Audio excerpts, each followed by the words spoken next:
이게 저희가 이제 우리 동네 탄소 중립 설계하기 워크숍을 진행할 때는 사실 워크숍으로 많이 진행을 하거든요. 이게 더하기 빼기 숫자라서요. 방향은 다 아는 방향인 건데 이걸 실제로 숫자로 어떻게 표현할 건가를 하려면 사실 계산을 해봐야 알고 그 숫자가 도대체 어디에 숨어 있는지를 알아야 되는 거라서 그걸 중심으로 실습 중심으로 진행하던 거라 내용 자체가 길지는 않습니다. 보시면은 이제 안에 다 반복되는 내용들도 많고요. 사례들도 경험한 사례들이 아마 많으실 거라 얘기를 그래서 주절주절 하려고 그랬더니 주절주절 하지 말라고 엄청 강조를 하시네요. 일단 중간중간에 질문을 많이 해주시면 그 질문에 맞춰서 제가 사례를 조금 더 풍부하게 소개해드리는 걸로 이렇게 진행을 하면 좋을 것 같아요. 그리고 이제 원단위는 나중에 원단위가 나와 있는 파일을 제가 드리기도 했고 동네에서 쓸만한 원단위를 드리기도 했고 그리고 환경공단, 한국환경공단에서 아예 지자체가 탄소중립 계획을 수립할 때 쓸 수 있는 원단위를 다 모아놓은 파일이 있어요. 한 160개 정도 되는 원단위가 있거든요. 그 무슨 행동을 했을 때 얼마가 줄어든다라고 하는 숫자가 있는 거고요. 근데 제가 각 지자체 탄소중립 계획을 볼 때 열받는 것은 사람들의 행동과 시설이 바뀌는 것을 중복 계산하면 안 되거든요. 이제 태양광을 설치했으면 절약을 중복 계산하면 안 돼요. 왜냐하면 태양광을 설치했으니까 100% 재생에너지가 됐으면 탄소 발자국은 0이잖아요. 근데 거기에다가 절약을 해갖고 더하기를 더하면 이중 계산이 되는 거예요. 마찬가지로 자동차를 다 우리가 뭐 자동차를 안 타고 대중교통을 타잖아요. 근데 자동차를 이제 전기차로 바꿔갖고 100% 재생에너지를 하겠다. 그러면 그 두 개도 중복 계산하시면 안 되는 거죠. 그러니까 이제 동단위나 아파트 단위에서 계획을 세울 때 저희는 더하기 빼기 0을 만드는 게 이제 목표입니다. 10% 감축, 20% 감축은 탄소 중립의 목표가 아니에요.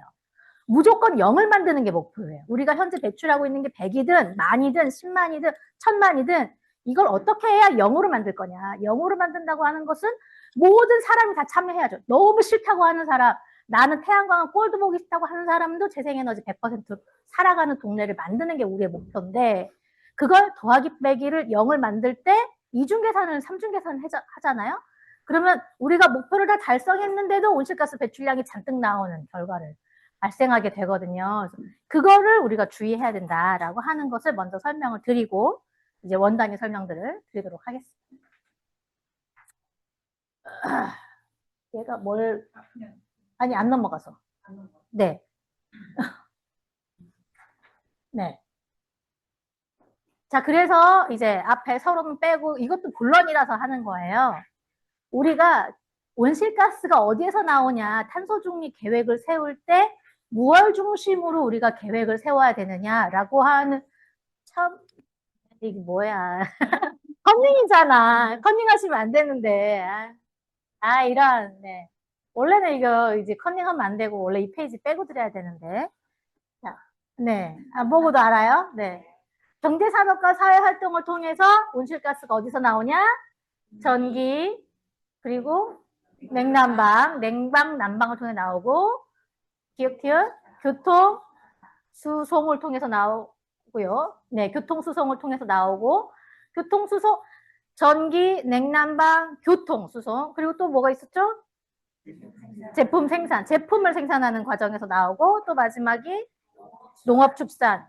그러면 이 전기, 냉방, 난방, 교통, 농업축산의 과정에서 우리가 어떤 에너지를 쓴다고요? 석유, 석탄, 천연가스. 석유, 석탄, 천연가스를 쓰면 석유, 석탄, 천연가스가 뭐가 나와요? 온실가스가 뭐가 나와요? 어떤 온실가스가 나와요? 이산화탄소, 메탄이 나오죠. 그러면 이산화탄소와 메탄을 없애는 방식으로 우리가 가야 되는 거잖아요. 그게 지구온난화를 막는 거니까. 그러면 우리가 해야 되는 일은 석탄, 석유, 천연가스를 전혀 사용하지 않는 전기, 석탄, 석유, 천연가스를 전혀 사용하지 않는 냉난방, 난방, 석탄, 석유, 천연가스를 전혀 사용하지 않는 교통, 석탄, 석유, 천연가스 없이 생산되는 농업과 축산, 음식물 쓰레기에서도 메탄 없이 나와야 되고 거기서 조금 일부 메탄이 나오더라도 나무 흡수원을 통해서 100% 흡수할 수 있는 양만 우리가 배출해야 되는 상황인 거죠. 그래서 전기와 냉난방, 교통수송, 제품 생산, 농업 축산의 과정에 석탄석유 천연가스가 쓰이는데 이 석탄석유 천연가스가 온실가스를 만들고 그 온실가스가 지구온난화를 만들어서 기후위기를 만드니 우리가 하는 모든 활동이 이 활동이 석탄석유 가스를 없애는 활동인가 아닌가를 우리가 인식을 하는 것이고요. 그러면 석탄석유 천연가스가 어떤 과정을 통해서 이제 해외에서 수입돼서 와서 어떤 제품들을 만들고 우리의 일상에서 어떻게 쓰이는지를 이해하는 게 탄소 중립의 첫걸음입니다. 그러면 석탄은 어디에서 제일 많이 쓰여요? 석탄으로 뭘 만들죠? 발전 사업도 또 난방은 연탄은 아주 조금밖에 안 쓰고요. 실제로 산업의 과정에서 네, 석탄은 원료로 쓰입니다. 철강을 만들고요. 또 시멘트를 만들죠. 철강과 시멘트를 만들어요. 그러니 지금 우리에게 제일 중요한 또 산업에서의 과제는 뭐다? 철강이죠. 철강이 우리나라 1위의 온실가스 배출량입니다. 그러면 우리나라 1위의 온실가스 배출량을 줄이려면 우리 동네 안에서 우리가 전기차로 전환한다라고 했을 때 그 자동차는 그 철강을 통해서 만들어져요. 자동차를 운행하는 과정에 온실가스 배출량을 0을 만드는 건 전기차로 전환하는 게 맞죠. 그리고 그 전기를 태양광으로 충당하면 됩니다. 그런데 공장을 만드는 저쪽 철강을 만드는 포항지철이 있는 곳에서는 온실가스를 뿜뿜 내뿜으면서 철강을 만들고 그 철강이 울산의 공장을 통해서 우리한테로 오죠. 그러면 이 철강이 무탄소가 돼야 되는데 그렇지 않는 경우가 많잖아요. 아직은. 수소하는 데처럼 아주 오래 걸릴 거예요. 2037년까지 얘기하더라고요. 그럼 이런 상황에서 석탄을 잔뜩 써서 만드는 철강, 그리고 또 하나 굉장히 철강이 많이 쓰이는 게 아파트 지을 때 철근입니다. 철근 콘크리트 건물이잖아요. 그러면 재개발 재건축을 통해서 아파트를 계속 지어요. 그러면 철근이 쓰이게 되죠. 그러면 온실가스 배출량도 엄청 많이 나옵니다. 자동차 한 대를 만드는데 온실가스 배출량 2톤 나온다고 해요. 하는데 운행하는 과정에 우리가 0을 만들 수 있지만 생산하는 과정에 2톤을 내뿜으면 다시 또 탄소 중립이 아니잖아요. 그래서 우리는 100% 전기차 전환을 말하지만 우리가 현재 운행하고 있는 자동차의 100% 전기차 전환을 말하는 것은 아니다. 어떻게 하면 자동차 대수를 줄일 것인가도 같이 고민해야 되는 거예요. 어떻게 해야 우리가 대중교통으로 전환하면서 자동차를 잘 쓰지 않는 사람들 폐차해서 자기 주차장에 자동차를 세워놓는 걸 금지시키고 안 하게 하고 그 사람들이 행동 변화를 통해서 그래서 자동차를 적어도 한 20%에서 30%는 줄여보자, 자동차 대수를. 그러면 땅도 좀 여유가 있고 자동차 생산할 때 나오는 철강 사용량도 좀 줄어들고 그리고 나서 나머지는 전기차 전환하면 그 전기차에 필요한 전기를 만드는 태양광도 좀 덜 만들고 라고 하는 방식으로 우리가 전환해봤으면 좋겠다라고 하는 게 이제 석탄의 이슈인 거고요. 두 번째, 이제 석유가 어디에 제일 많이 쓰여요? 석유로 제일 많이 쓰이는 건 뭐죠? 수송할 때 많이 쓰이지만 수송보다 더 많이 쓰이는 게 있죠? 화학제품, 석유화학제품인 거죠. 석유화학제품이 플라스틱이잖아요. 실제로 전체 석유화학제품에서 일회용으로 만들어지는 게 40% 정도 됩니다. 그러면 우리가 석유화학제품은 실제로는 우리 동네의 탄소 배출량 안에 산정하진 않아요. 왜냐하면 생산도 우리 동네에서 하는 게 아니고 폐기도 우리 동네에서 하는 게 아니죠. 그러니까 실제로 우리 동네 안에 온실가스 배출량 안에 산정되진 않지만 어쨌든 그 안에 밖에 있는 우리의 일상생활에 연관되어 있는 사업이기 때문에 이것도 우리 동네 탄소 중립 계획을 세울 때 중요한 요소 중에 하나예요. 왜냐면 첫 번째 이유는 주민들하고 탄소 중립 계획을 수립하거나 실천할 때 주민들이 가장 관심 있어 하고 참여하기 쉽고 좋아하는 게 플라스틱입니다. 그게 쉽게 실천할 수 있다고 생각해요. 그런데 플라스틱 감축량을 잡을 때 일단 생산돼서 우리가 사용한 걸 분리배출하는 건 감축량을 잡으시면 안 됩니다. 이건 이미 생산이 된 거예요. 그리고 이거는 우리가 10번을 쓰든 100번을 쓰든 1000번을 쓰든 결국은 태워져서 온실가스를 내뿜고 사라질 거예요. 얘가 영구히 남아있는 게 아닙니다. 그러면 온실가스 배출량은 변함이 없죠. 대신에 온실가스 배출량을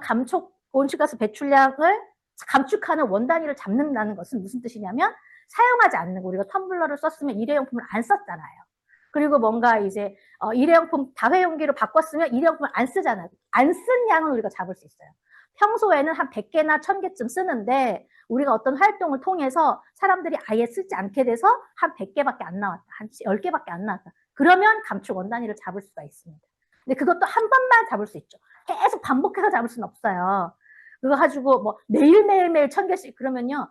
그러면 우리가 탄소 배출량은 나오고 있는데도 감축량으로는 마이너스 한 200쯤 나오게 되는 결과가 되니까 계속해서 잡을 수는 없고, 우리가 앞으로 이제 제가 그래서 원단위 드릴 때에는 플라스틱 물병 하나당 원단위가 얼마다라고 하는 것도 소개를 드릴 거예요. 그것도 같이 이야기는 할 수가 있습니다.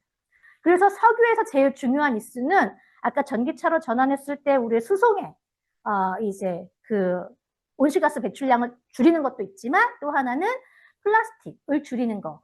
그래서 플라스틱을 줄일 때 석유는 두 가지를 이야기하는데, 하나는 일회용품 자체를 없애는 것도 있지만요, 또 하나는 이런 플라스틱 제품들을 목재로 바꾸는 것도 국가는 되게 중요한 감축수단으로 생각을 합니다. 그래서 책상 자체를 이제 나무 책상으로 바꾼다거나, 아니면은 뭔가 이제 숟가락이나 밥그릇 같은 거, 이런 주방용품도 나무 제품을 바꾼다고 하면 그 나무 제품은 더하기 빼기 0을 잡아요. 왜냐면 나무는 처음에 나무를 심고 이제 키워가지고 얘가 큰 아름드리 나무가 됐을 때 베어서 우리가 제품을 만들잖아요. 그러니까 얘가 살아생전에 공기 중에 있는 이산화탄소를 다 흡수했던 걸 몸으로 갖고 있다가 죽었을 때 태워지면서 내뿜는다고 생각하기 때문에 더하기 빼기 0이라고 하는 거예요. 근데 이제 환경단체는 여기에 동의하지 않죠. 걔가 그냥 살아있으면 계속 탄소를 몸에 품고 있을 텐데, 얘를 굳이 베가지고 썼거나 아니면은 이제 사용을 해서 태워서 왜 몸에 있던 걸 꺼내냐라고 하는 마음을 이야기를 하지만, 이제 석탄, 석유, 가스는 땅 속에 있던 것을 꺼내서 이제 이산화탄소가 공기 중으로 나오는 건데, 나무는 그래도 우리가 살아생전에 우리 눈으로 볼 수 있는 기간 안에 흡수하고 내뿜으니까 더하기 빼기 0을 잡기도 합니다. 그래서 목재 제품의 확산은 중요한 탄소 중립의 감축 수단으로 인정을 받고 있습니다. 마찬가지로 종이도 마찬가지이고요. 그래서 종이컵 이야기를 하는 건데 저희는 좀 열받죠. 마지막 천연가스. 천연가스는 또 어디에 많이 쓰일까요? 천연가스? 천연가스? 발전소 난방. 그렇죠. 발전소 난방. 천연가스로 전기 많이 만들고 난방하기 때문에 실제로 우리가 100% 재생에너지로 살아간다라고 할 때는 대부분 사람들이 말하는 건 전기를 말하는 이야기 하기가 쉽습니다. 실제 대부분은 다 이제 발전소만 다 재생에너지 전기를 생산하면 우리가 재생에너지가 된다고 생각하기 쉽지만, 우리나라 전체 에너지 소비 측면에서는 전기는 20에서 25% 정도밖에 안 돼요. 70에서 75% 정도가 자동차 연료와 난방으로 쓰여집니다. 공장에서도 열을 굉장히 많이 쓰고요. 스팀이라고 해가지고 막 그 열 가져다가 뭔가 태우거나 이런 것도 많이 하고, 그래서 실제로 열 부분에서 재생에너지를 전환하는 게 굉장히 중요한데요. 태양 열, 온수기를 통해서 한다거나, 요즘 이제 김성환 장관이 좋아하는 히트펌프를 통해서 전환을 한다거나 전기화를 시킨다거나 이런 이야기를 많이 합니다. 그래서 천연가스로 우리가 가정에서 쓸 때는 난방도 쓰지만 또 뭣도 써요? 요리할 때 취사용으로도 쓰죠. 취사용 요리도 쓰니까 이 온실가스 원단위를 잡을 때 그래서 전기레인지를 바꾸는 게 있어요. 이제 전기레인지로 바꾸게 되면 우리가 옛날에 제가 10년 전에 활동할 때만 해도 실제로 그때는 전기로 이제 밥을 하면 너무 에너지 낭비가 많다라고 해가지고 가스밥솥을 써야 된다라고 하는 저희가 이제 캠페인을 했거든요. 근데 그 이유 중에 하나는 뭐냐면 우리나라가 전기를 만들 때 석탄하고 가스를 써서 만드니까 석탄이 가스보다 온실가스 배출량이 2배나 많거든요. 단위 열량당. 그러니까 실제로 전기의 온실가스 배출량이 가스를만 썼을 때 온실가스 배출량보다 많은 거예요. 그래서 그때는 우리가 가스밥솥을 쓰면 온실가스 배출량을 줄일 수 있다고 생각했거든요. 그래서 우리가 가스를 이야기를 했는데 실제로 이제 가스를 전환하려고 해보니까 다른 가스를 가져올 수가 없는 거죠. 바이오 가스를 그만큼 생산할 수도 없고 실제로 다른 연료를 써서 그만큼의 취사, 우리가 밥할 때 200도, 300도 정도의 열을 내야 물을 끓는데 그 정도를 할 수가 없는 거예요. 그래서 이제는 전기화를 얘기를 하고 있습니다.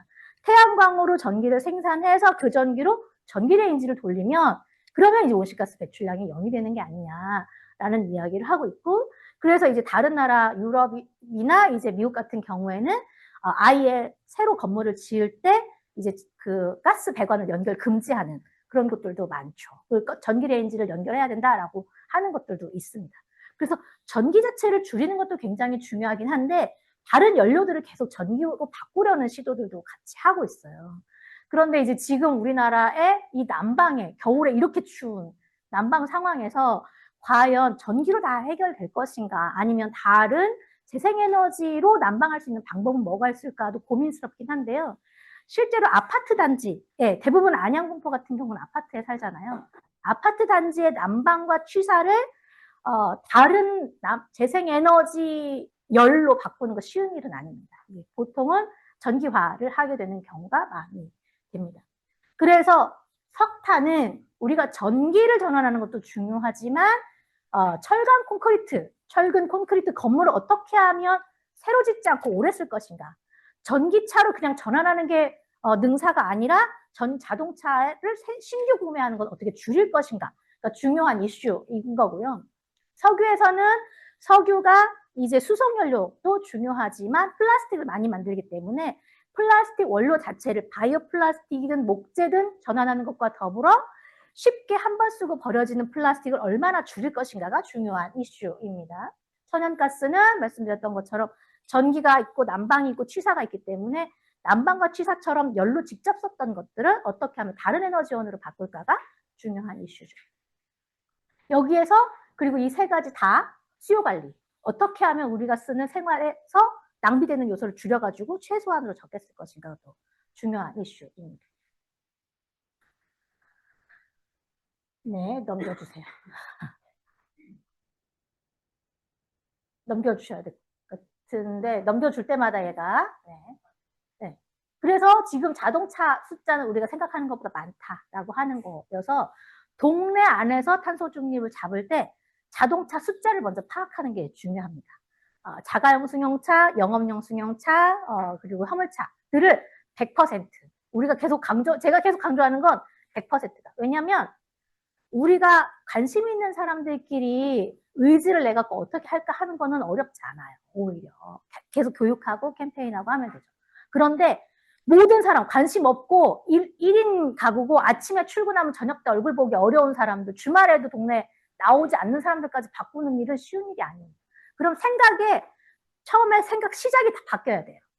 이걸 관심 있는 사람 모아가지고 캠페인 해야지. 그러면은 그 사람들은 결국 얼굴 못 본 채로 끝나게 되거든요. 그러면 그걸 어떻게 해야 100%가 될까? 100%가 된다고 하면 동네에 아예 인프라 자체를 바꿔야 되는 일이 되는 거라서 처음에 논의에 붙이는 내용이 달라집니다. 두 번째로 마찬가지로 석탄 발전소도 100%이니까 우리가 쓰는 전기 양이 얼마인지를 알아야 되죠. 그러면 관심 있는 사람들한테 태양광을 홍보하는 게 아니고 100% 모든 건물에 태양광을 해야 되면 어떤 규칙과 어떤 조직 문화가 만들어지고 동네에 어떤 문화가 만들어져야 될지 생각에 어쨌든 시작이 달라지죠. 마찬가지로 난방이라고 하면 누구부터 만나야 돼요? 난방 전환한다고 할 때 제일 먼저 만나야 되는 사람이 누구겠어요? 네? 누구? 제일 설득하면 쉽게 넘어갈 수 있는 사람?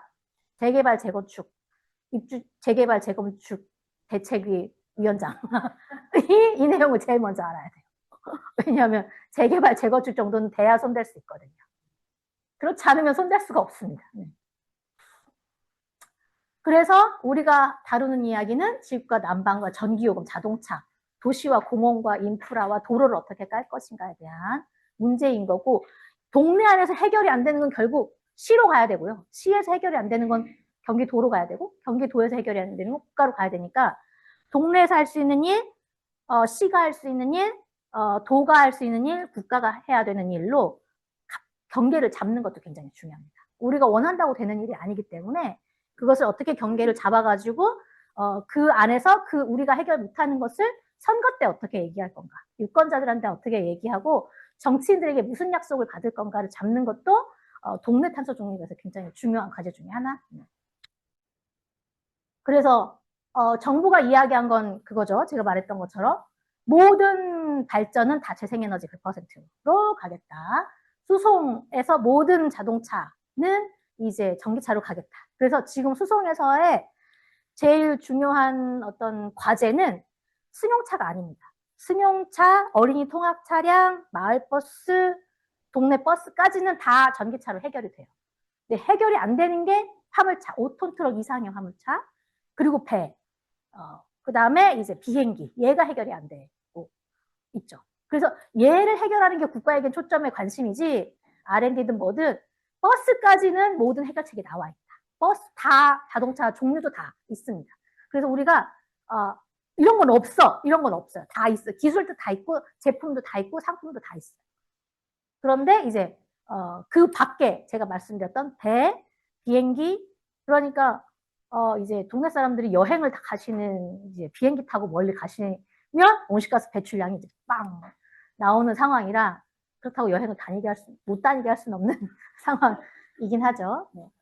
네, 연료, 원료를 대체하는 거, 모든 건물은 제로 에너지 건물, 집 다 고쳐야 되고, 농기계 어선에 이제 전력화 수소화. 그래서 여기서 메탄 줄이기 위해서 음식물 쓰레기도 중요하지만 소고기를 어떻게 덜 먹게 할 건가. 저도 가끔 소고기 먹습니다만 소고기가 제일 큰 문제입니다. 폐기물 감축하는 것도 중요하고요. 그래서 마을에서 만날 때 마을은 지금은 이제 보통 주택만 생각하시기 쉽잖아요.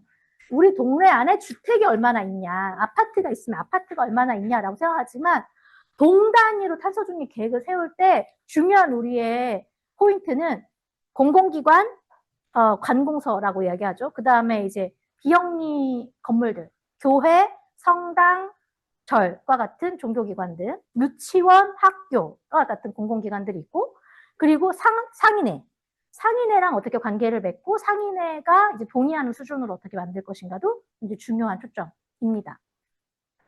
그래서 상가도 리모델링 해야 되거든요. 100% 제로 에너지 건물로. 공공기관은 무조건 공공기관 로드맵에 따라서 제로 에너지 건물이 되겠지만 이제 우리 아이가 다니는 학교를 리모델링 할 때 학부모는 거기다 어떻게 이제 의견을 낼 건가 중요한 거죠. 왜냐하면 정부가 그린 스마트 학교를 만들려고 해가지고 운동장에 새로 그 학교를 짓고 기존 학교를 허문다고 했을 때 우리 아이가 다니는 기간 동안 절대 안 돼라고 해서 학부모들이 반대를 그렇게 많이 합니다. 우리 애 졸업하면 해. 이런 걸 하죠. 어떤 애도 졸업한 다음에 빈 학교는 없어요. 항상 늘 누군가 다니죠. 그렇게 해서 저는 그린 스마트 학교 하면 다 좋아할 줄 알았는데 그렇게 싫어한다고 그러더라고요. 반대해서 무산되는 경우도 꽤 많다고 그렇습니다. 협동조합과 에너지 슈퍼까지 해서 사람들이 저희가 이제 탄소 중립 동네를 이야기할 때 이제 제일 제가 들었던 인상 깊었던 말이 있어요. 주민이 결심하면 행정은 하게 해야 된다라고 하는 거예요. 근데 지금은 우리가 태양광 아파트든 단독주택이든 옥상에 태양광 하나를 하고 싶어도 걸리적거리는 게 되게 많습니다. 이제 단독주택 같은 경우는 자기가 할 수 있지만 연립주택을 산다 그러면 그 인허가 과정에 행정이 방해를 엄청 많이 해요. 그래서 실제로 탄소 중립 계획을 세울 때 우리가 태양광을 뭐 10,000kW를 하기로 했는데 10메가를 하기로 했는데 여기에 연립주택이 몇 개고 이제 단독주택이 몇 개고 아파트가 몇 개다라고 하면 실제로 이걸 둘러싼 환경을 어떻게 하면 내가 하고 싶다고 하면 그냥 할 수 있게 할 건지 그 걸림돌을 찾아내는 것도 되게 중요한 과제 중에 하나인 거죠. 그래서 불편함과 편리함에 대한 재정의가 필요하다. 동네 사람들을 설득하는데 조금 불편하시더라도 참고 탄소 중립하세요라고 하면 1%만 호응하실 거예요. 99%는 호응하지 않고 동의하지 않을 것입니다. 내가 왜 불편함을 참아야 되는데 그래서 이게 더 편리해지는 거예요. 더 길이 안 막히고요. 더 안전하고요. 더 쾌적하고요. 더 비용이 싸지고요. 라고 하는 방식으로 우리의 미래를 설계해야 됩니다. 그래서 다회용기 사용이 더 편리하다. 왜냐면 더 미세 플라스틱도 안 먹을 수도 있고 비용도 훨씬 더 저렴하고 이런 방식으로 이야기해야 되는 거고 냉난방 안에도 쾌적한 건물이 되는 거고 난방비 줄일 수 있고 우리의 건강을 더 보호할 수 있고 재생에너지 100%로 살아가면 지금은 당장 설치비가 들더라도 어차피 10년, 20년 따지면 훨씬 경제성이 좋고 인 거잖아요, 우리가. 그리고 유모차 휠체어가 편안하게 다녀야 자동차는 불편해도 돼. 왜냐면 유모차 휠체어가 훨씬 우리의 생명을 보호하는 게 중요하니까. 미래를 위해서. 우리 다 늙을 거고 누구네 집에는 다 아이가 있으니까요. 이런 방식으로 우리가 아예 이제 설계를 하고 그래서 프레임 자체를 잡을 때 더 안전하고 더 편리하고 더 비용이 저렴하게 생활을 훨씬 더 쾌적하게 만들 수 있는 도시를 우리는 만들 수 있다. 그걸 만들려고 한다. 그 과정에서 기존의 기득권을 굉장히 많이 누려왔던 사람들의 불편을 제한하는 건 너무나 당연하고 90%가 편리하고 10%가 불편하다고 하면 그 방법으로 가야 되는 것이죠. 그래서 우리의 우구를 찾을 필요가 있다라고 하는 겁니다. 제가 이제 서울에서 강의를 할 때 이 말을 많이 드리는 게 서울 같은 경우는 자동차 보유율이 30%예요. 왜냐하면 세 명이 같이 살잖아요. 아이 하나와 엄마 아빠가 살면 그 집에 자동차가 한 대 있어요. 그러면 두 명은 차가 없는 겁니다. 한 사람 주 운전자가 있고 나머지 둘은 결국은 더 많은 시간을 걸어 다니거나 버스를 타요. 모든 사람이 자동차를 제일 많이 쓰는 건 아니에요. 1인 가구, 2인 가구 경우에는 특히 자동차 보유율은 더 떨어집니다. 그런데 자동차 운전자와 버스 통행자인 저를 동일시하는 경향이 있어요. 사람들이. 애 아빠가 타고 다니면 나도 타고 다니는 것처럼.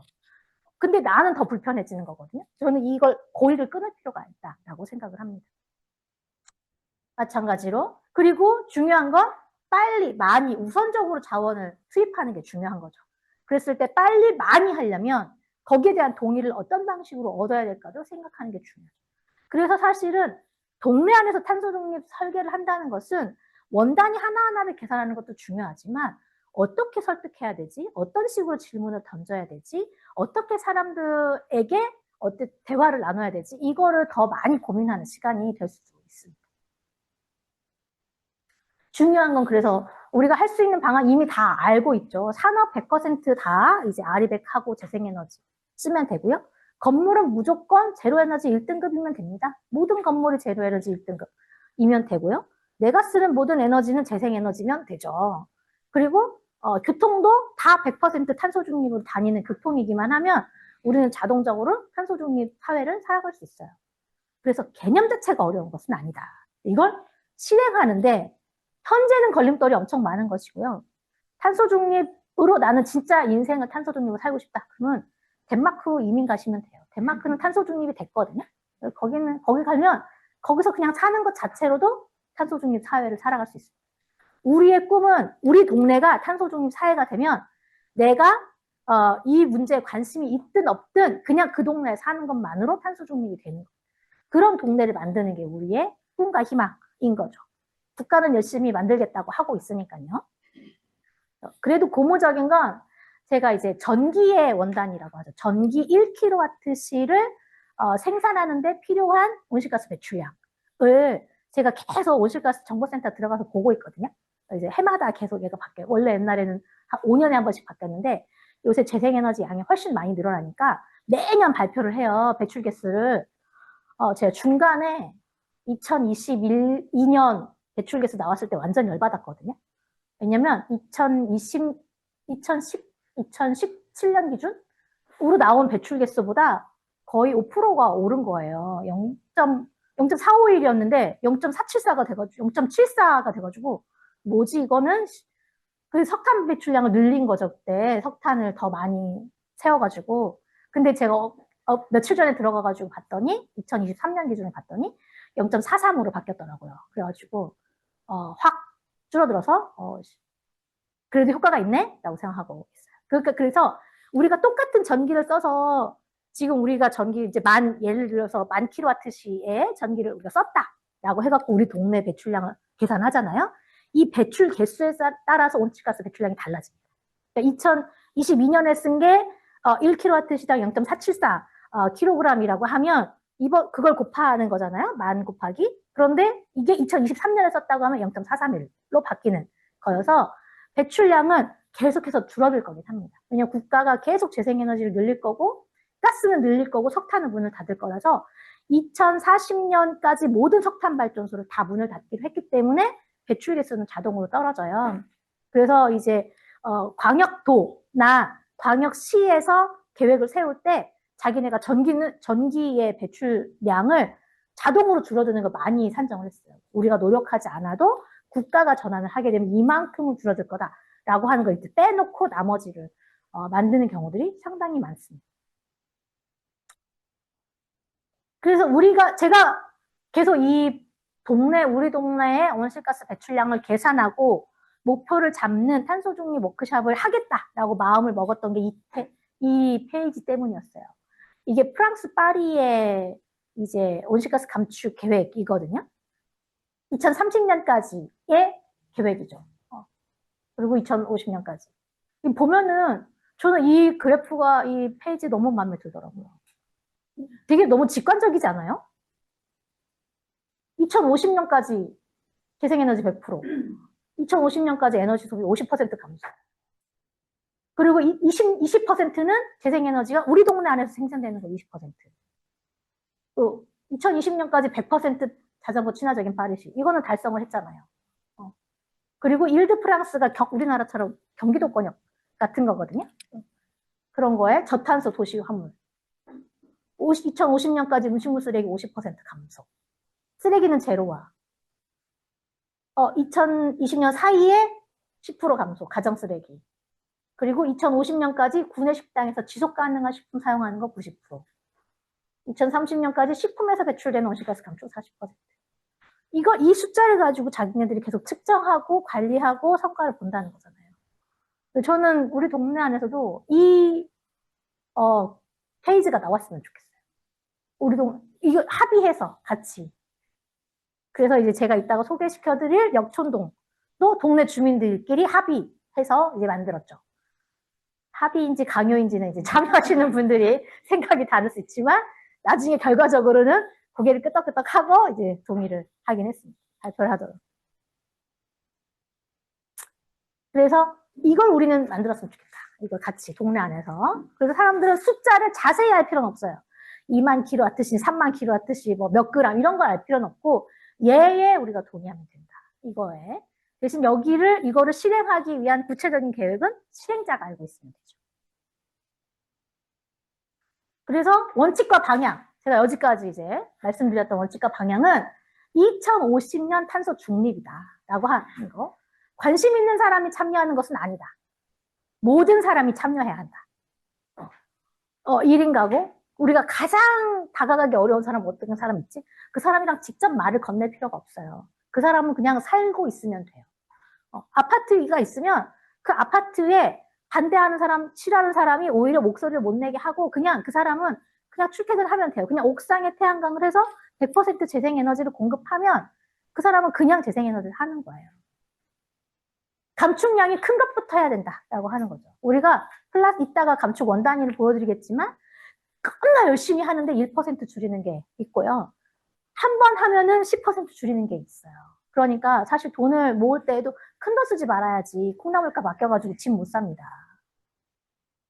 절약이 가장 중요합니다. 절약과 수요 관리는 아무리 강조해도 지나치지 않죠. 우리가 지금 살아가고 있는 이 생활을 그대로 유지한 채 바꿀 수는 없어요. 어차피 태양광을 설치하는 것도 결국은 탄소 배출량이 있는 거예요. 얘가 운영하는 동안에 탄소 배출량을 다 상쇄하겠지만 기본적으로 철근으로 세워야 되죠. 패널 만들어야 되죠. 나중에 결국 100년 후가 될지라도 50년 후, 100년 후가 될지라도 폐기하고 재활용하게 되겠죠. 그러니까 100% 전환보다는 80%까지 줄이고 80%를 어떻게 하면 전환할까를 같이 합의하는 게 중요하다라고 하는 거고요. 실천은 우리가 이제 에너지를 절약한다는 거, 캠페인을 한다는 거, 사람들이 대중교통을 이용하게 한다는 거, 경기도 기회소득에 참여한다는 거, 이런 실천 되게 중요한데 이 실천은 실천 자체로 의미가 있는 것이 아닙니다.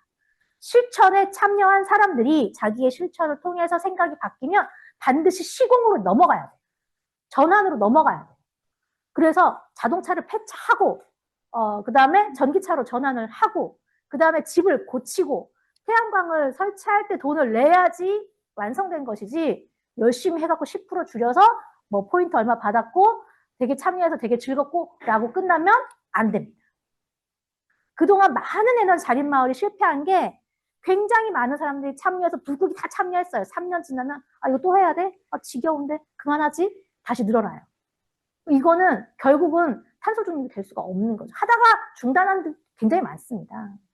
그래서 목표를 보고 끝을 보고 나서 지금 아직 10%도 안 됐어. 지금 아직 5%도 안 됐으니까 아직 90%할 일이 많아. 라고 해서 다음 할 일을 찾아내는 게 사실 동네의 탄소 중립의 중요한 프로세스인 거죠. 엄청 어려울 것 같죠. 그치만 혼자 하는 건 아니니까 다 같이 할 거고 국가가 도와줄 거고 경기도가 전체 17개 광역시도 중에 제일 열심히 달리고 있고 우리 시도 이번 선거만 잘하면 잘 뽑을 수 있을지도 모르고 그러니까 혼자 하는 것은 아니다. 어쨌든 그리고 안양의원 군포 협동조합 있잖아요. 네. 라고 하는 겁니다. 지금 시간이 제가 이제 여기까지가 서론과 방향이었어요. 40분 정도 됐는데요. 이제부터 원단위를 설명할 거라 이제 여기에 대한 질문, 의견 있으시면 말씀해 주세요. 혹시 질문 있으실까요? 엄청 빨리 얘기해서. 빨리. 질문 없어요? 아까 말씀하셨던 파리 때 탈소들이 많아서 쓰레기를 보내는 아예 도시 자체가 거기는 파리도 그렇고 암스테르담, 네덜란드 암스테르담도 처음부터 도시가 아예 일회용품 빨 때부터 비닐봉지까지 다 금지시켰고요, 조례로.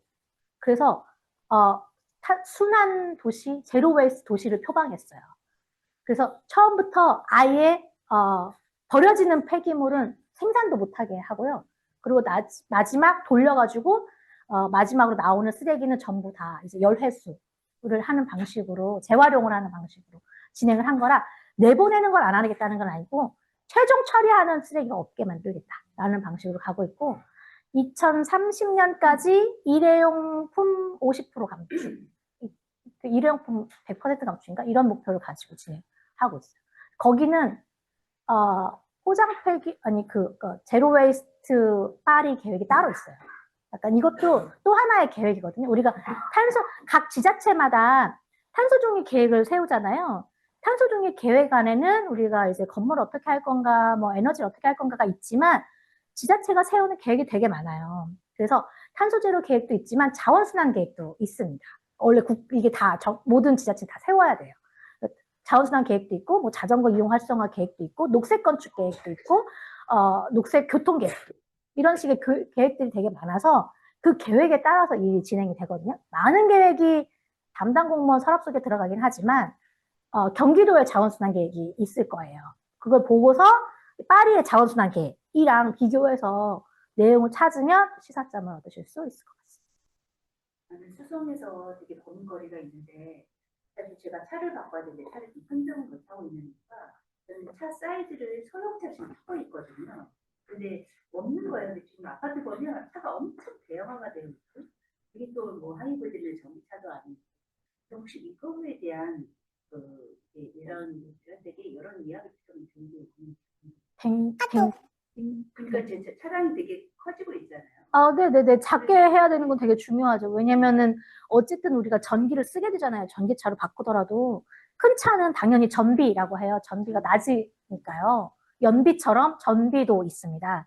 걔가 이제 1kWh를 충전했을 때 몇 킬로미터를 가느냐를 따지기도 하기 때문에 저희가 온실가스 배출량 계산할 때는 걔도 계산해요. 이제 연비 10kg짜리를 뭐 전비 10kg짜리로 바꿨을 때, 뭐 5kg짜리로 바꿨을 때 이런 식으로도 계산하기 때문에 무조건 작은 건 좋은 겁니다. 네. 오히려 근데 작은 문화라고 해요. 그래서 동네 안에서 탄소 중립은 약간 문화가 중요하기도 하죠. 사람들이 작아도 좋고 없는 사람 더 좋고 이제 있는 사람은 부끄럽고 이런 문화를 어떻게 만들 거냐죠. 지금은 있는 큰 차 탄 사람이 자랑스럽고 없는 사람 부끄럽고 약간 작은 차 타면 약간 쪽팔리고 이런 느낌인데 이걸 바꾸는 문화를 만드는 거 되게 중요해요.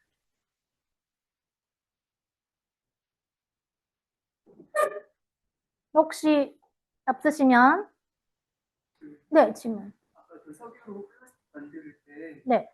그 생산하고 판매 그쪽에서 혼정이 되잖아요. 네. 근데 저희가 만약에 플라스틱, 그러니까 제가 지금 이해가 안 돼서 물어보는 건데 사용하지 않는 플라스틱은 감축으로 선정을 안 한다고? 아니요, 사용하지 않는 건 감축하고요. 이미 배출한 걸 분리수거하는 거는 감축으로 잡으면 안 됩니다. 그러니까 이제 이중 선정이 돼요. 네네, 맞습니다. 네네. 그리고 걔는 배출한 거죠. 이미 생산된 순간부터 폐기될 거기 때문에 그건 배출이 된 거라서 감축량으로 잡으시면 안 되고, 그래서 분리배출을 잘하자. 그리고 뭐, 이제 성남시 같은 경우 사실 아리백 가게를 해가지고 뭐 바꿔주고 이런 것도 하고, 이제 투명 플라스틱 바꿔오는 거 하는데요. 그건 감축으로 잡으시면 안 됩니다. 감축이 아닙니다. 그거는. 업체에서 그걸 이용해가지고 생산을 하고 있잖아요. 네네네. 그건 그 업체가 실제로 원래 석유 대신에 그 원료를 쓴 거니까 그 업체의 감축량이겠죠. 예. 그건 그 업체가 알아서 할 문제인데 실제로 대부분 그 연료도 그렇게 생산해서 옷으로 만들어지지 않는 경우가 굉장히 많아요. 그 재생 플라스틱 섬유가 잘 안 팔린다고 해요. 지금은 플라스틱 가져다가 오히려 시멘트 공장에서 약간 시멘트 만들 때 연료로 태우는 고열 필요한데 한 2000도까지 필요한데 그거 석탄 대신에 연료로 태우면서 이제 열횟수로 잡아서 감축량 잡긴 하는데요. 동네 안에서는 사실 멀리 있는 얘기여서 저는 동네 안에서는 그렇게 감축량을 잡으면 안 된다고 생각합니다. 네. 파리시도 시다 보니까 농업에 관련된 건 농업 동지만 20%에서 30% 늘리겠다는 얘기만 있고 이제 농업에서도 검사를 방법을 바꿔야 사실 맞아요. 네, 그런 쪽으로는 어떤 농법을 어떻게 계획을 하고 있는지 실현 가능한지 제가 파리나 다른 나라에서의 농업에서의 감축은 잘 모르겠고요. 우리나라 같은 경우에는 우리나라의 농업에서의 배출량 제일 큰 거는 두 가지가 있는데 하나가 축산분유고 또 하나가 논입니다. 논이 이제 물을 가둬가지고 논농사를 짓기 때문에 그 가둬진 물에서 메탄이 많이 나와요. 그래서 닷벼로 바꾸는 작업을 많이 하고 있고요. 물을 항상 가둬놓지 않고 물을 넣었다 뺐다 하는 실험도 많이 합니다. 광주에 일곡마을이라고 있는데 거기가 이제 광주가 한 15개의 에너지 자립 마을이 있거든요. 그 중에 일곡마을에서는 그 옆에 이제 한세봉논이라고 해서 논을 약간 아이들과 체험을 통해서 하는 프로그램을 해요. 그래서 약간 온실가스 배출량이 적고 이제 흡수량이 많은 벼를 그런 품종을 찾으려고 한 20가지 이상의 벼를 키우는 실험도 하고 물을 넣었다 뺐다도 해요. 물을 처음에 모내기 할 때는 물을 가뒀다가 얘가 자랄 때는 물을 뺐다가 나중에 이제 필요할 때는 물을 넣었다가 이런 방식을 진행하기도 하는데 물이 가둬져 있는 시간에 따라서 배출량이 나오거든요. 그리고 아예 해남에서는 처음부터 이제 밭집화를 해가지고 키우기도 하고요.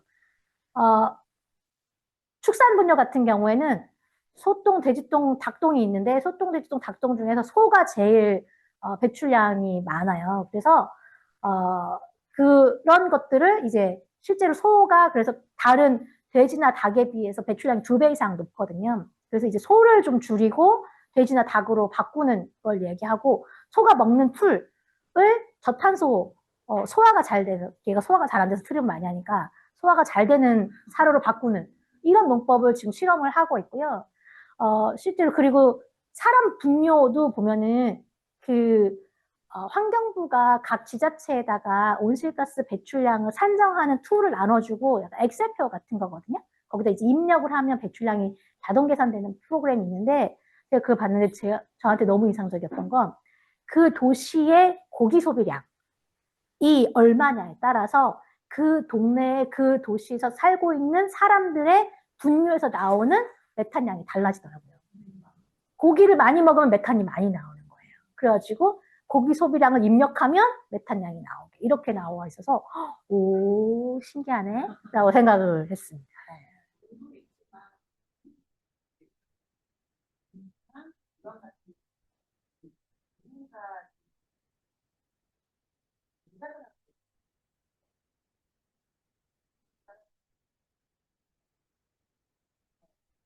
하지 않나 다른 방법으로 농업을 바꿔야 된다. 무경운 농법을 해야 된다는 얘기를 하고는 있죠. 그렇지만 제가 생각하기엔 무경운 농법도 중요하긴 한데 비료를 얼마나 많이 쓰느냐와 어쨌든 농약을 얼마나 많이 쓰. 농약과 비료와 비닐하우스가 상당한 온실가스 배출원이거든요. 그래서 또 이제 가온을 많이 해요. 이제 비닐하우스 안에다가 난로를 해가지고 겨울 채소를 만들잖아요. 여기서 쓰는 연료가 상당히 많이 온실가스 배출량을 가지거든요. 근데 이 온실가스 배출량은 농업 부분에서 잡히지 않습니다. 에너지 부분에서 잡혀요.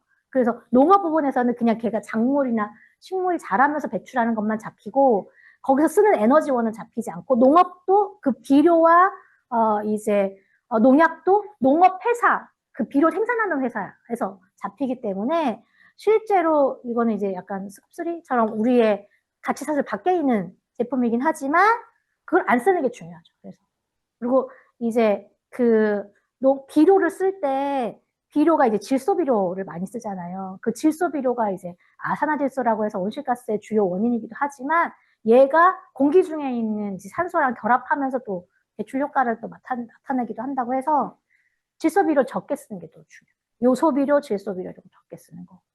근데 그게 어쨌든 설득이 되는 일일까요? 과연? 동네 안에서? 그래서 저희가 동네에서 탄소 중립을 잡을 때는 동네에서 탄소 중립 계획을 잡을 때 온실가스 배출량을 산정할 때는 전기, 가스, 수송 3개만 잡아요. 농업하고 폐기물은 안 잡습니다. 그거는 잡으면 사실 배출량을 산정하기도 너무 어렵고 그 통계를 찾기도 어렵고 동네 통계가 사실 시군 단위로도 잘 안 나오고요. 대부분 다 광역시 단위로, 광역시도 단위로 나오거든요. 그걸 동네로 쪼개는 거 너무 힘든 일이라서 사실 그거 잡진 않고요. 대신에 제가 나무 흡수원이나 화단 조성했을 때 흡수량을 가져왔어요. 그거는 이제 산정해가지고 흡수는 할 수 있겠다 합니다. 혹시 또 질문 있으실까요? 없으시면 안 쉬고 그냥 가도 되나요? 쉬었다가요? 지금? 5분 쉬었다. 5분 쉬었다. 좋아요. 5분 쉬었다. 네. 인구의 한 5%에서 10%가 전입전출이 계속 있는데요. 전입전출은 집수리의 기회입니다. 사람들이 이사를 가고 이사를 오기 때문에 그 시점을 통해서 집수리를 하면 엄청 좋겠죠. 그러면 그때 집수리를 하게 하려면 부동산 하시는 분들이랑 같이 지내면 좋잖아요. 그럴 때 그 시점에 어떻게 하면 좋을지 이야기할 수 있어서 저는 이제 전입전출 양이 얼마나 될 수 있는지 집수리 상단의 기회를 잡았으면 좋겠다라고 하는 거고요. 에너지 소비 양은 전기는 한전에 있습니다. 한전의 전력 개방 포털에 읍면동 단위로 용도별로 다 나와요. 한전이 전기 소비량 확인은 제일 잘 돼 있어요. 그래서 쉽게 아주 확인할 수 있어서 월별로 이게 주택인지 상업인지 하는 용도별로 요새는 시간별까지 나오고 있고 태양광도 얼마나 설치되어 있는지까지 다 확인할 수 있기 때문에 태양광은 이제 설치 용량으로는 안 나오고 생산량은 다 나오거든요. 그것까지 다 확인할 수 있어서 그렇게 참고하시면 좋을 것 같고 중요한데 전기요금도 다 나옵니다. 우리 동네에서 전기요금 얼마나 내는지 다 확인할 수 있어요. 그래서 여기 같은 경우 저희가 이제 서울 은평구의 역촌동 사례를 가지고 제가 설명을 드리는데 서울에서 제가 은평구 탄소중립 계획을 세울 때는 모든 동에 이 표를 다 만들었어요. 모든 읍면동 단위로 한꺼번에 만들어가지고 이제 나눠주고 읍면동에서 알아서 참고하시게 했는데 여기가 역촌동이 인구가 45,000명이고 세대가 2만 세대인데 전기요금 낸 게 1년에 126억입니다. 그러니까 우리가 생각보다 전기 진짜 많이 요금을 냅니다. 왜냐면은 전기는 우리가 한 달에 5만 원씩 낸다고 생각하지만 그 5만 원씩 내는 게 1년이면 60만 원이잖아요. 60만 원 내는 게 4만 세대인데다가 상업과 공공 건물들이 있죠. 거기서 쓰는 게 보통 학교 한 군데에서 전기요금 내는 게 1년에 1억씩 전기요금 내거든요. 그러니까 굉장히 커서 우리가 이제 태양광을 한다고 얘기했을 때 돈이 없다고 보통 얘기하잖아요. 근데 1년에 전기요금 126억 내는데 이 중에 일부 돌려갖고 태양광 하면 그 돈이 동네에서 돌죠. 석탄, 가스 사는데 해외로 나가는 게 아니라. 이런 설득을 할 때 이거 중요하다라는 얘기를 합니다. 네. 태양광을 하는데 그렇게 되면 몇년 이상 기본을 구해야 되는 그런 경우도 있잖아요. 자가 소비용이랑 상관없죠. 자가 소비용 발전사. 그런 소유를 해가지고 인간적인 안전관리자를 한 달에 한 번 안전관리를 받는 게 아니라 상근 직원을 채용을 해야 됩니다. 그렇지 저기 아니라고 합니다. 네. 제가 알기로는 저도 태양광 가지고 있고, 저 태양광 16kg 가지고 있고, 저희 오빠도 82kg 가지고 있고, 저희 식구들 포함해서 100kg 넘는데, 한 달에 한 번씩 안전관리자 선임해서 안전관리자한테 한 달에 7만 원씩 비용 내면 안전관리 다 해주거든요. 그래서 직원 채용해야 된다는 얘기는 저는 금시초문. 네, 주택도, 네, 맞습니다. 네, 어쨌든 안전관리는 필요하고요. 그리고 이제 가정용 가스보일러를 바꾸는 것도 중요하죠. 가정용 가스보일러는 처음에 가스보일러를 2030년까지 정도는 보일러를 교체하는 걸로 원단위를 잡으시고 교체했을 때 감축이 되니까요. 콘덴싱 보일러로 바꾸면. 그런데 그 30년 이후에는 에너지 연료를 교체를 해야 됩니다. 계속 가스를 우리가 계속 쓸 수 없어요. 2050년까지.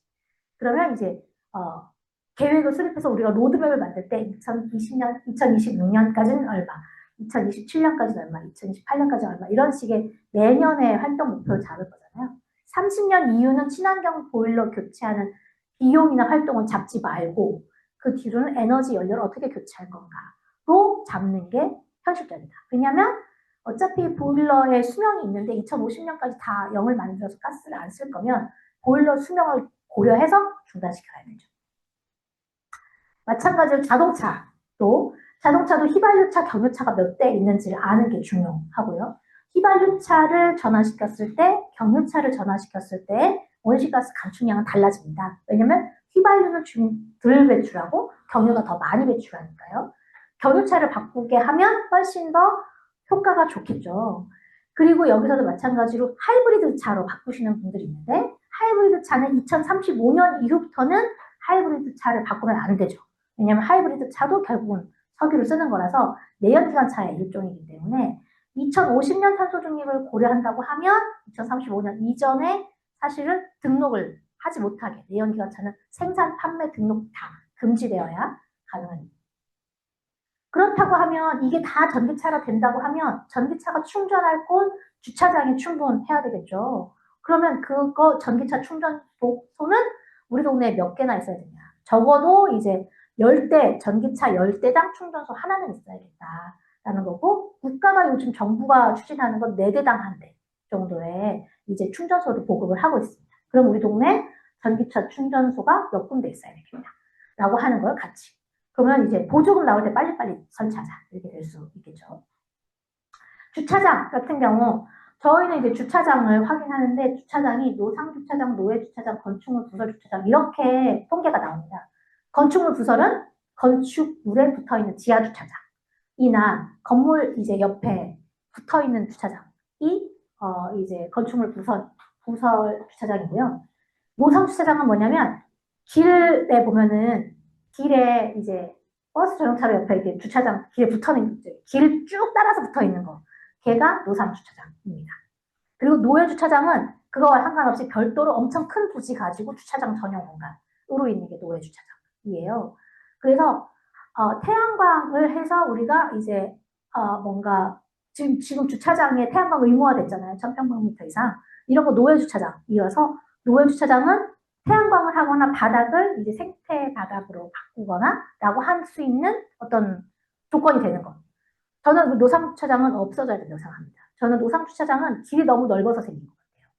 사람들은 차가 될 데가 없으니까 노상 주차장을 한다 하지만 사실 길이 그렇게 넓으니까 사람들이 자꾸 불법 주차하는 거 아니에요? 이게 보통은 2차로 만들어 놨는데 차는 한 차로만 다니고 양쪽에 주차가 돼 있어요. 차가 없어져야죠. 저는 제가 운전을 하지 않기 때문에. 운전을 싫어하기 때문에. 그리고 서울 사는 사람, 경기도에 사는 사람은 저는 차가 굳이 있어야 된다 생각합니다. 어쨌든 지하철 다니고 버스 다니면 되죠. 우리가 전라남도, 충청남도에 사는 것도 아닌데. 저희 충청남도 서산이 저희 고향인데, 저희 충남 서산의 저희 고향에서는 저희 친정 어머니만 빼고 모두 다 1인 1차를 가지고 있습니다. 집집마다 2대씩.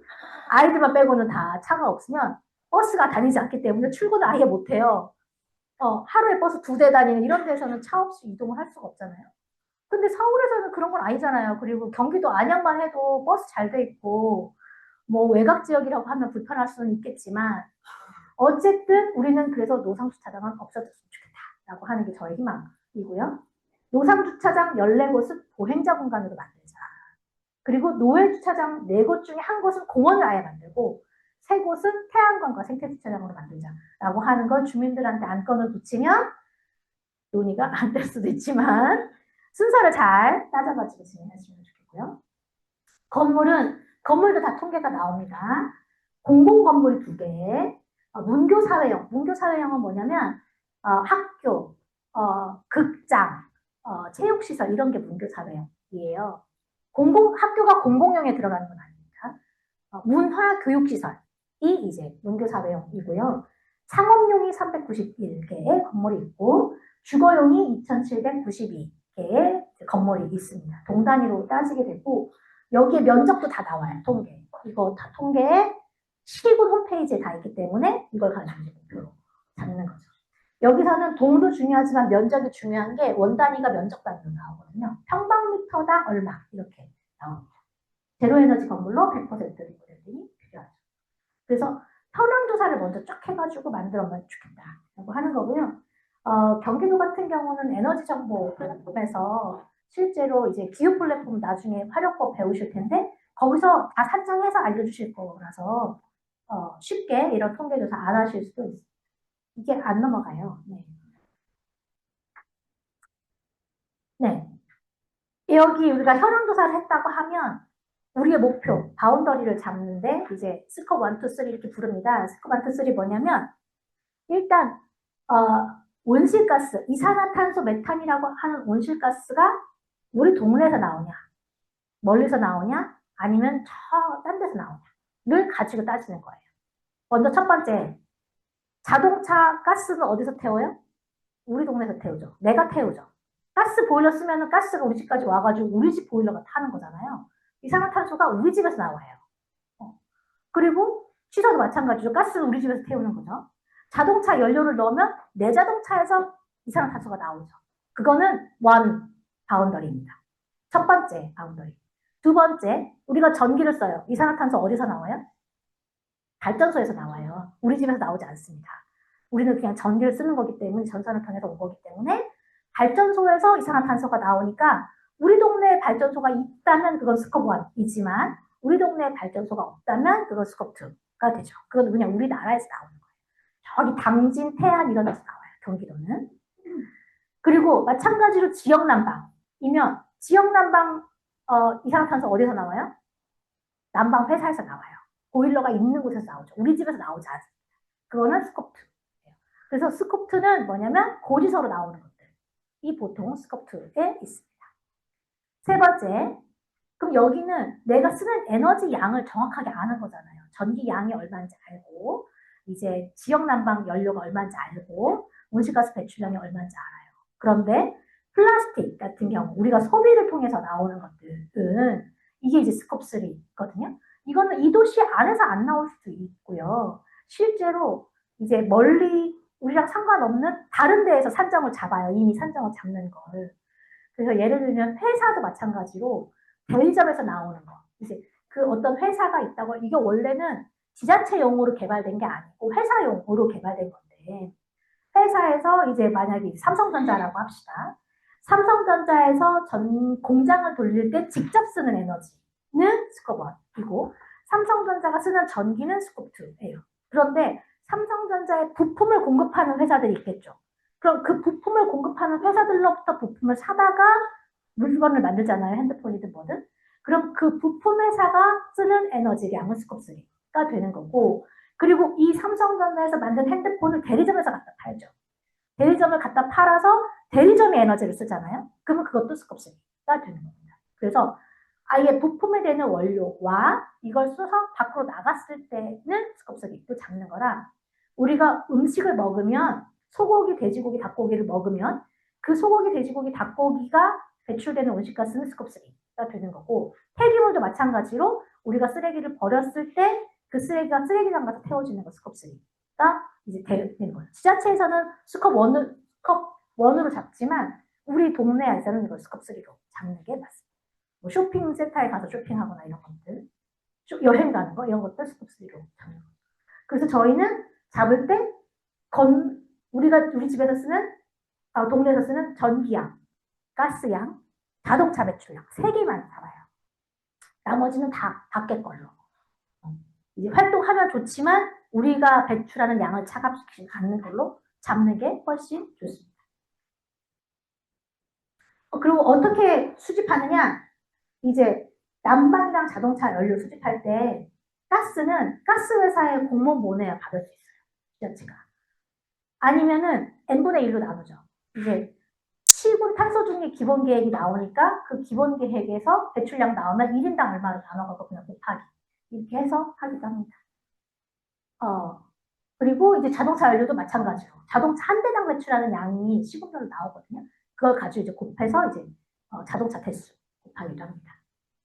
전기 지역 난방 같은 경우 지역 난방 공사에서 잡는 것도 있고, 소기비 폐기물은 배출 감축량에 산정하지 않지만 활동 성과로는 산정하는 게 유리하다라고 하는 거죠.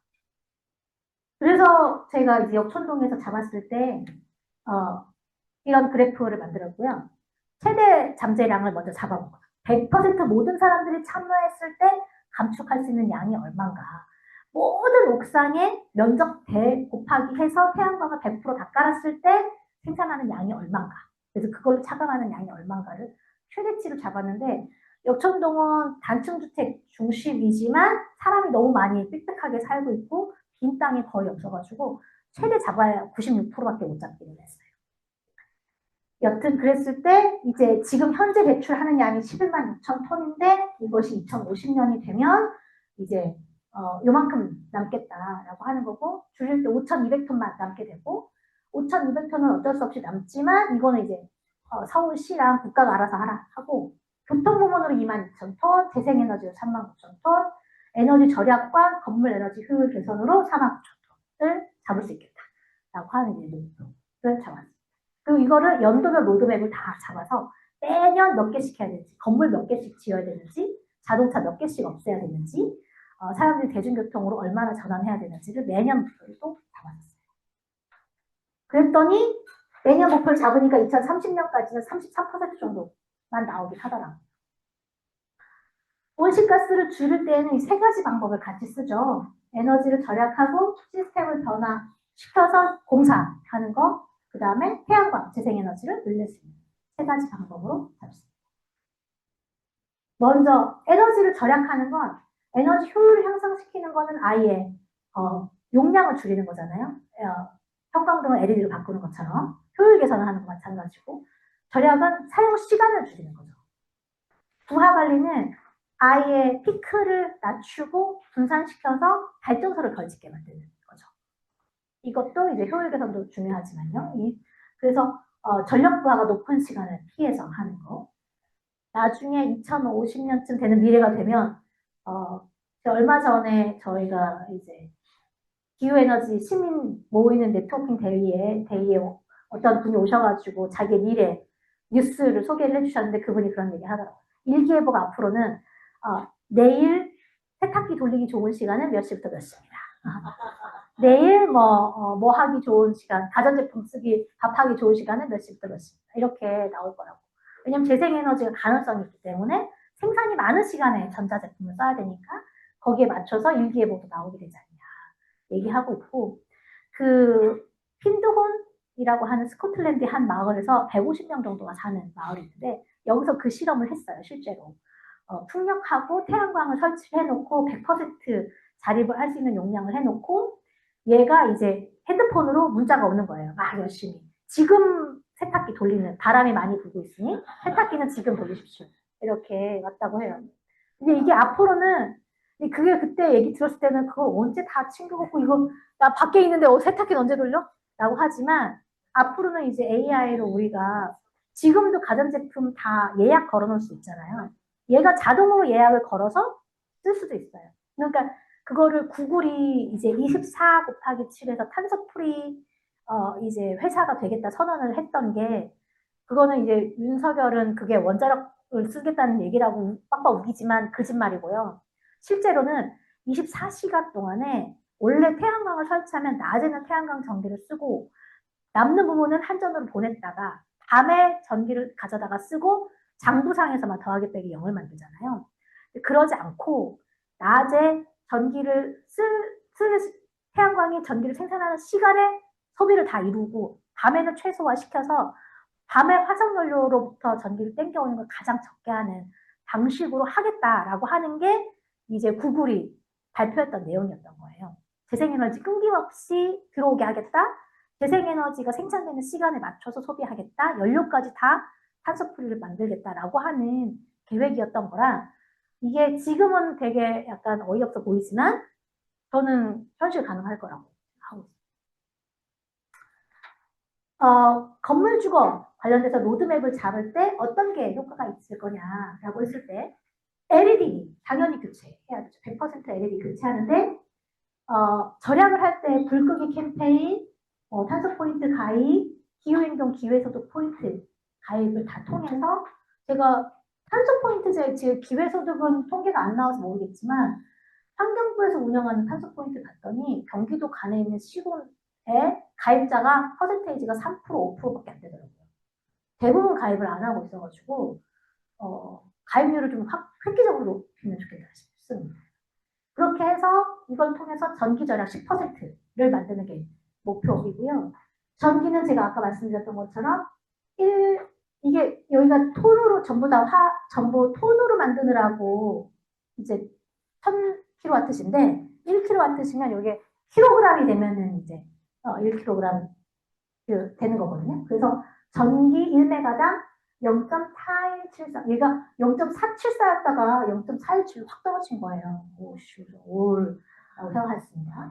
0.4173톤이니까 우리가 얼마나 줄이는지는, 얼마나 배출하는지는 저 곱하기면 됩니다. 무조건. 이거는 국가 온실가스 정보센터에서 법으로 다 규정해가지고 발표하는 거기 때문에 누구는 427이고 누구는 437이고 누구는 487이고 그럴 수 없습니다. 국가가 정해서 알려줘요, 나라가. 그래서 0.4173이 2023년 기준이고요. 0.4173 톤을 줄여서 전기 절약 10%를 만들자라고 하는 거고, 전기 절약 10%를 만들 때 절약과 고효율은 중복해서 잡으면 안 된다라는 거고요. 형광등을 LED로 교체하게 되면 얘가 일생 동안에 배출되는 양을 줄이는 게 0.03톤. 한 개당. 그리고 얘는 올해 잡고 내년 또 잡고 그러면 안 돼요. 올해 10개 했으면 내년에 그것도 바꾸는 건 아니니까요. 한 번만 잡아야 되고요. 가스레인지를 전기 인덕션으로 바꾸면 한 번 바꿀 때 0.048톤이 감축이 됩니다. 가스가 전기로 바뀌는 거고, 이 전기 인덕션에서 이제 약간 더하기 빼기 0은 아닙니다. 네, 100% 재생에너지는 아니니까요. 나중에서는 얘가 0이 되면은 얘도 0이 될 수는 있겠죠. 일반 보일러가 친환경 보일러로 바꾸면 0.536톤이 줄어들고요. 가스 난방이 전기 히트펌프 난방으로 바꾸면 4.9톤이 줄어듭니다. 얘는 가스 난방이 이만큼 쓴다고 생각할 수 있겠죠. 보시면 그래서 LED 교체를 하게 될 때 우리 동네 세대수가 몇 개다. 근데 이제 보통은 이미 LED로 바꾼 집도 많잖아요. 그래서 아직 안 바꾼 집이 아마 50%쯤 될 거다라고 생각해서 50%를 잡은 거예요. 하나도 안 바꿨다 그러면 100%겠죠. 근데 우리 대부분 다 바꿨다 그러면 20%가 될 수도 있겠죠. 우리 동네 형편에 따라서요. LED 간판으로 바꾸는 것도 어디 대부분의 간판들은 이게 2022년에 만들어진 거라서 더 그럴 수도 있고요. 대부분의 간판들은 LED다. 그러면 여기는 잡을 수가 없어요. 근데 여기는 이제 한 50% 정도는 아직 LED가 아니다. 형광등이다. 그러면 이제 50%를 잡는 거죠. LED 간판으로 바꾸는 거는 간판도 제가 엑셀 파일 아마 드렸는데 엑셀 파일 나눠드리면 거기 간판도 얼마가 있습니다. 매출량 따지면 되고요. 100% 2만 세대는 캠페인을 다 해서 10%는 줄이기로 하자. 가전제품 효율은 다시 50%는 줄이기로 하자. 가전제품도 냉장고 하나 바꾸면 얼마인지 이런 거 다 감축 원단위가 있습니다. 제가 일일이 다 소개시켜드리진 않지만 그거는 여기뿐만이 아니라 그 환경부에서 탄소중립 가이드북을 탄소중립 매뉴얼 만들었거든요. 그 안에도 원단위가 다 있어요. 곱하기 하실 수 있습니다. 그린 리모델링 같은 경우에는 제가 아까 소개시켜드렸던 4,700채의 주거용 건물의 면적을 따져봤더니 100만 평방미터인 거예요. 그 100만 평방미터를 이제 리모델링을 하게 되면 그린 리모델링 할 때 1평방미터당 0.009톤이 이제 감축이 되는 거죠. 만약에 보통의 집이 이제 30평대 아파트라고 하면 84평방미터거든요. 84평방미터면 84 곱하기 0.009톤을 하면 한 집 리모델링 하면 이제 감축량이 그만큼 나오게 되는 거고요. 그러면 이제 큰 건물 하나 하는 거랑 작은 건물 여러 개 하는 거랑 이렇게 맞춰가지고 우리가 이제 감축을 잡을 수 있어요. 우선 큰 것부터 하기로 하자라고 하면은 연초에 계획에 처음 리모델링 시작할 때에는 큰 공공물부터 다 해서 물량 뽑고 그 다음에 작은 집 뽑고 이런 식으로 갈 수도 있고요. 고율 창호 교체와 그린 리모델링을 이중으로 잡으면 안 되겠죠. 그러면 이제 창문만 교체하는 집이 있다고 하면 0.00648톤이 평방미터다. 평방미터니까 창문 면적이 나오잖아요. 창문 면적에 따라서 나오는 거예요. 여기 하면은 한 평, 두 평, 세 평, 네 평, 밑에 5평, 6평 정도 나오겠네요. 그러면 6평방미터 정도. 1m, 6m가 1평방미터니까요. 그러면 6 곱하기 0.00648톤이 여기 이 창문을 교체하면 그 정도 나오겠네요. 이렇게 계산하시면 됩니다. 그래서 그린 리모델링을 주거용을 할 거냐, 상업용을 할 거냐, 공공건물을 할 거냐. 그러면 공공건물 먼저 하고 그 다음에 상업용에 대해서 이제 접근 방식 찾고 주거용 찾고 보일러 교체하고 이런 방식으로 저희가 주거 부분에서 목표를 잡을 수 있고요. 이걸 통해서 전체 한 절반 정도는 잡으셔야 됩니다. 단축 목표는. 그래서 여기 목표 역천동에 있는 모든 건물은 에너지 효율 등급 1+ 이상으로 간다. 지금은 에너지 효율 등급 제도가 없어졌어요. 제로 에너지 건물입니다. 지금은 제도 자체가 다 바뀌어가지고 그러면 우리 동네에 있는 모든 3번동, 뭐 군포 3번동이라면 3번동에 있는 모든 건물은 제로 에너지 1등급으로 간다. 이렇게 목표를 잡을 수 있겠죠. 그걸 어떻게 가능하게 할 거냐라고 하는 건 여러분들의 능력에 맡기고요. 재생에너지 목표와 감축량. 모든 건물은 자기가 필요한 만큼 3kg 보조금 받는 만큼 태양광을 설치하시면 안 됩니다. 여기서 중요한 것은 옥상 면적만큼이에요. 그러니까 보통 단독주택 옥상에 태양광을 설치하실 때 30평대 단독주택이라고 하면 3kg 설치하시면 옥상이 한 4분의 1, 5분의 1만 잘 차지하고 나머지 비거든요. 옛날에는 그걸 꽉 채웠지만 요즘에는 용량이 좋아져가지고 찌끔밖에 안 써요. 30평대 보통 단독주택이라면 20kg까지 설치 가능하거든요. 그러면 무조건 지금 내가 그만큼 안 써도 20kg 설치해야 됩니다. 남는 거는 PPA를 통해서 이제 현금 보상을 받으시던 아니면 적립해서 나중에 자동차 충전을 하거나 난방이나 취사용으로 쓰시던 어쨌든 지금 설치할 때 옥상 면적만큼 하셔야 됩니다. 내가 필요한 만큼 하신다? 안 됩니다. 왜냐면 옆집도 있어야 되고 그 옆집도 있어야 되고 아파트도 고층도 있어야 되고 하니까요. 이걸 어떻게 할 수 있게 하느냐가 중요해서요. 모든 건물은 옥상만큼 한다. 옥상 면적만큼 한다. 태양광 설치에 따른 온실가스 감축량을 계산한다면 온실가스 감축량 원래 나와 있는 기준은 얘만 있어요. 용량 기준으로 태양광 1kW를 설치하게 되면 0.617톤을 감축하는데 얘는 매년 감축합니다. 매년 생산하는 거니까 연간 단위로 잡거든요. 한 번이 아니고. 그런데 이거를 면적으로 이걸 이렇게 하기 어려우면 면적으로 일단 목표를 잡겠다 하면 면적 1평방미터당 200W의 태양광을 설치할 수 있다라고 봅니다. 요즘 태양광이 용량이 좋아져서 200W까지 나온다고 하더라고요. 그렇죠? 네. 그래서 200W니까 200W로 따지면 0.1L 정도를 면적에 따질 수 있습니다. 건축물 연면적으로 잡으시면 안 되고 옥상 면적으로 잡으셔야 돼요. 왜냐하면 2층, 3층에는 설치를 못 하시거든요. 옥상에만 설치하시게 되는 거니까요. 그렇지만 그린 리모델링은 연면적을 계산하시는 거예요. 왜냐하면 리모델링은 층 중간에도 하실 수 있으니까요. 두 개를 헷갈리시면 안 됩니다. 얘는 옥상 면적으로 따지면 되고요. 그랬을 때 단독 다가구는 저는 이제 이때는 7kg로 잡았어요. 지금은 한 20kg 잡을 수 있지만 왜냐면 다가구 주택은 20kg 못하니까. 단독은 20kg 가는데 다가구 주택은 층이 있잖아요. 2층, 1층, 2층. 그래서 가구수 곱하기 해서 7층으로 잡았고요. 7kg로 잡았고 다세대 주택 같은 경우에는 이제 옥상 좀 넓으니까 여기는 29kg로 잡았습니다. 17주택. 공동주택 태양광은 78kg. 제가 이제 아파트 단지 개수 해보고 옥상 해보니까 78kg 나오더라고요. 그거는 옥상 면적 따지면 다 나옵니다.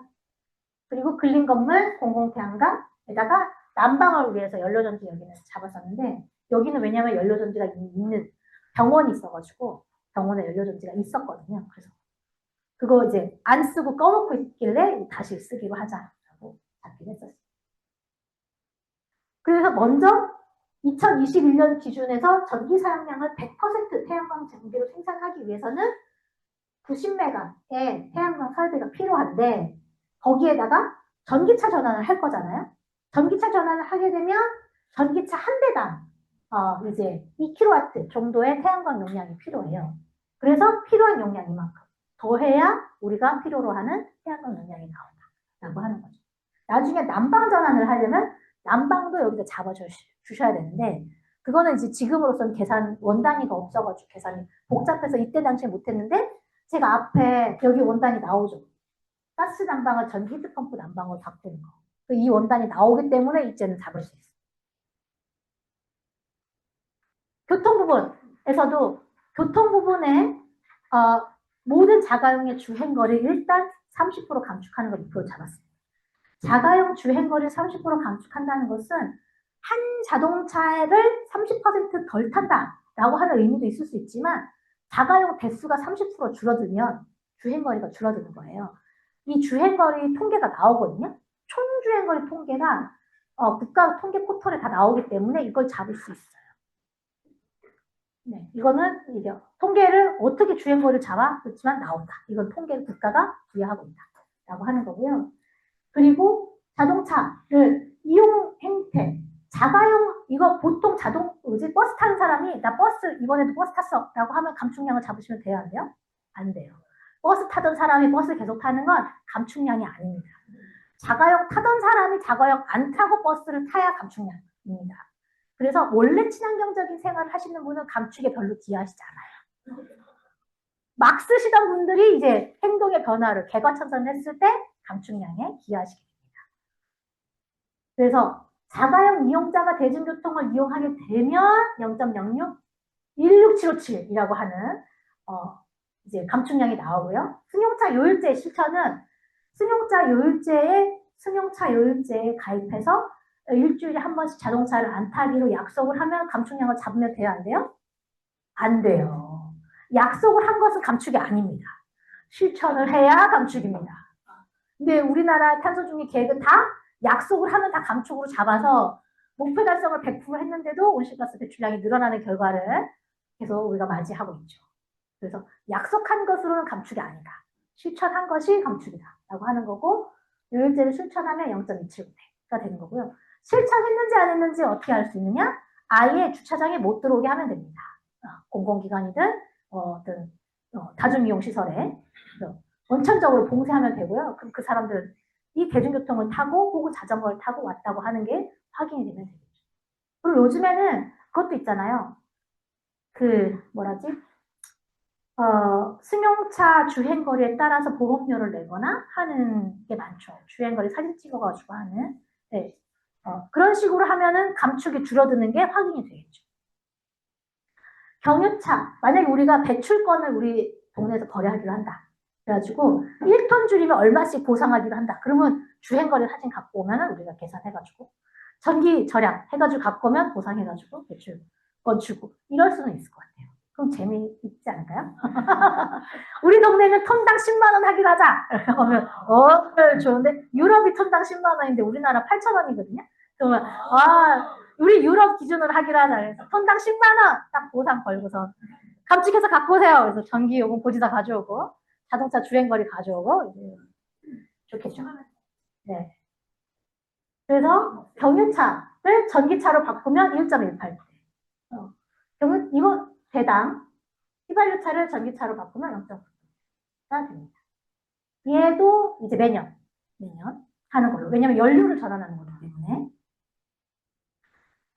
등록 대수를 감축하면 자동차가 아예 없어진다라고 하면 이게 교통 온실가스 산정하는 사이트가 있어요. 거기 들어가면 시군별로 딱 누르면은 그 시군에 사는 사람의 자동차 한 대당 평균 온실가스 배출량 얼마인지 나오거든요. 제가 링크는 우리 안면벽 이사장님한테 드릴게요. 들어가서 안양시, 군포시 딱 누르면은 톤 나와요. 그럼 자동차가 줄어들면 그 톤만큼 줄어든 거예요. 그거는 일회성 단발로 잡으시면 됩니다. 그래서 운행거리 감축했을 때, 경유차로 전환했을 때, 그러면 자동차 대수가 좀 줄어들겠죠. 전기자전거를 보급했을 때 자동차 좀 덜 타게 되겠죠. 전기차를 보급했을 때도 온실가스 배출량을 설정하겠다고 하는 거고요. 이중산정, 특히 자동차 등록 대수가 줄어드는데 운행거리도 감축된다. 이중산정하시면 절대 안 된다라고 하는 겁니다. 그래서 이제 원당에 대한 설명을 이렇게 드렸고, 이후에 활동에 대한 이제 사례 소개를 드린다고 하면, 그래서 이 동탄소중립 과제로 역천동에 사는 주민들과 함께 아이디어를 모은 거예요. 우리 동네에서 그럼 할 수 있는 일이 뭐가 있을까라고 했을 때 에너지 절약 캠페인, 집들 설명회, 시공박람회 같은 게 있으면 좋겠다라고 해서 이 내용들을 잡고 이걸 투표를 했습니다. 이 중에 제일 마음에 드는 게 뭐냐, 뭘 우선순위로 해야 되냐라고 해서 공문장을 열었어요. 그리고 어디까지 할 수 있겠냐, 2030년까지 이런 목표를 같이 잡아봤습니다. 한 100명 정도 모였었고요. 왜냐면은 연구원이 30명이었거든요. 이걸 모여서 논의한 연구원 자체가 30명이어서 이 30명이 100명을 모아가지고 저희가 이제 투표를 진행을 했죠. 하나하나 소개를 드리면, 교통은 녹색교통 문화 만들기, 자가용 운행 줄이기, 자전거 이용 확대, 마을버스를 좀 편리하게 타고자 전기차 확대, 주차장으로 인한 주차장 효율적 이용, 주차장 줄이기라는 말은 쓰면 안 돼서 주차장의 효율적인 이용과 이거 했고요. 이걸 만약에 군포시에서 한다고 하면 교통부, 역천동에선 저런 아이디어를 냈지만 그건 서울의 역천동이고, 군포시에서는 어떻게 얘기를 했냐라고 하면 생활 중심의 자전거 도시를 만드는 여건을 만들자. 거기서 핵심 목표는 5km 이내를 이동할 때는 자전거를 이용하자. 멀리 갈 땐 자동차를 이용하지만 5km 이내 안에서는 생활 번역 안에 자동차 없는 거리, 자전거만 통행 가능한 거리를 만들자라고 하는 것이고, 그래서 자동차 이동의 수송 분담률 5%만 자전거로 전환하자라고 하는 목표를 잡아가지고요. 그래서 차 없는 거리를 기간을 확대하는 거, 그 다음에 공영 자전거, 카고바이크처럼 짐 실는 자전거 같은 거, 업무용 자전거 같은 거 늘리고, 공유 자전거 경기도 똑타 연기하는 공유 자전거 시스템을 만들고요. 그리고 자전거 친화 직장 인증제 같은 걸 만들어서 자전거를, 임직원이 자전거를 타고 오면 뭔가 인센티브를 주거나 쉽게 샤워할 수 있거나 옷 갈아입을 수 있는 시설을 설치하는 이런 방식의 활동을 해보자라는 거였습니다. 그리고 공유차는 전기차로 바꿔서 공유 전기차를 타볼 수 있는 이용 기회를 확대하는 쿠폰을 좀 주자 이렇게 했고요. 서울시가 30% 할인권을 줬거든요. 그래서 서울시가 소카를 이용할 때 일반 소카를 이용할 때는 없지만 전기차를 이용하면 30% 할인하는 거를 한 몇 년을 진행했었어요. 지금은 안 하지만. 그럼 한번 타보면 좀 또 기분이 확 달라지니까요. 그런 것도 괜찮을 것 같습니다. 녹색교통 문화를 만드는 건 이렇게 차 없는 거리 같은 거 굉장히 많이 해보면 좋은데, 차 없는 거리가 상설화되는 게 되게 중요하겠죠. 자전거를 이용을 확대를 한다고 하면 이렇게 0.0148대, 자전거 한 대 공급할 때마다 0.0148톤이 줄어든다고 국가에서 탄소중립 원단위로는 발표를 하고 있습니다. 근데 자전거만 이용하고 걸어다니는 사람이 자전거를 이용하면 온실가스 원단을 잡으면 돼야 돼요? 안 돼요. 자동차를 타던 사람이 자전거를 타야 온실가스 원단위가 나오는데, 일단 국가는 그런 거 상관없이 일단 원단위를 잡긴 잡습니다. 제가 그런데 걸어다니는 사람이 자전거 탈 것 같은데. 그렇죠. 어쨌든 그래도 자전거 이용 분담률이 늘어나면 기본적으로는 자동차 사용은 좀 줄어들지 않을까라고 생각을 하고요. 차 없는 거리를 만들 때에도 상가 주인들하고 같이 잘 이야기를 해주는 거, 대중교통 전용지구나 이런 걸 만드는 것도 중요할 것 같습니다. 여기가 이제 마을버스 이용 환경 개선인데, 자가용 택시 대신에 대중교통을 이용하면 0.000184를 1km마다 온실가스 원단위를 잡는다고 했잖아요. 그러면 한 사람이 1km 이동할 때마다 이제 원단위를 잡거든요. 여기가 보통 자가용 제일 많이 이용하는 게 쇼핑 때문에 이용을 많이 합니다. 짐을 실어야 되니까.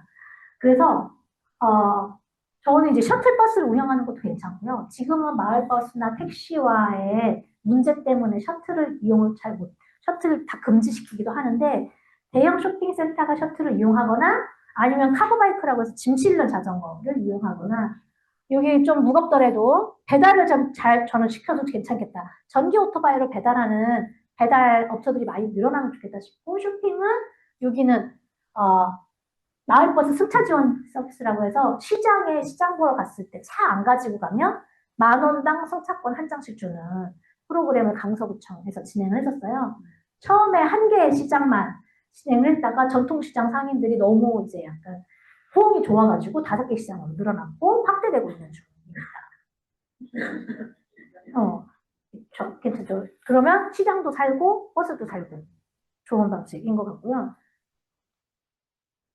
전기차 전환할 때는 한 대당 5.9이니까 전기차를 어떻게 전기차 포비아라고 하잖아요. 그 공포를 어떻게 극복할 건가가 있는데 서울시의원이 이번에 새로 만든 거는 전기차, 요즘에 대부분의 시군과 대부분의 광역시가 전기차 충전소에 대한 위험을 차단하기 위한 지원 조례를 대부분 많이 만들었어요. 그래서 전기차 충전소 옆에 소화기를 설치하고 이거 뚜껑 이렇게 덮어가지고 소화할 수 있는 그 시설도 이제 설치하게 되면 시군이나 행정에서 그 비용을 지원해 주는 거.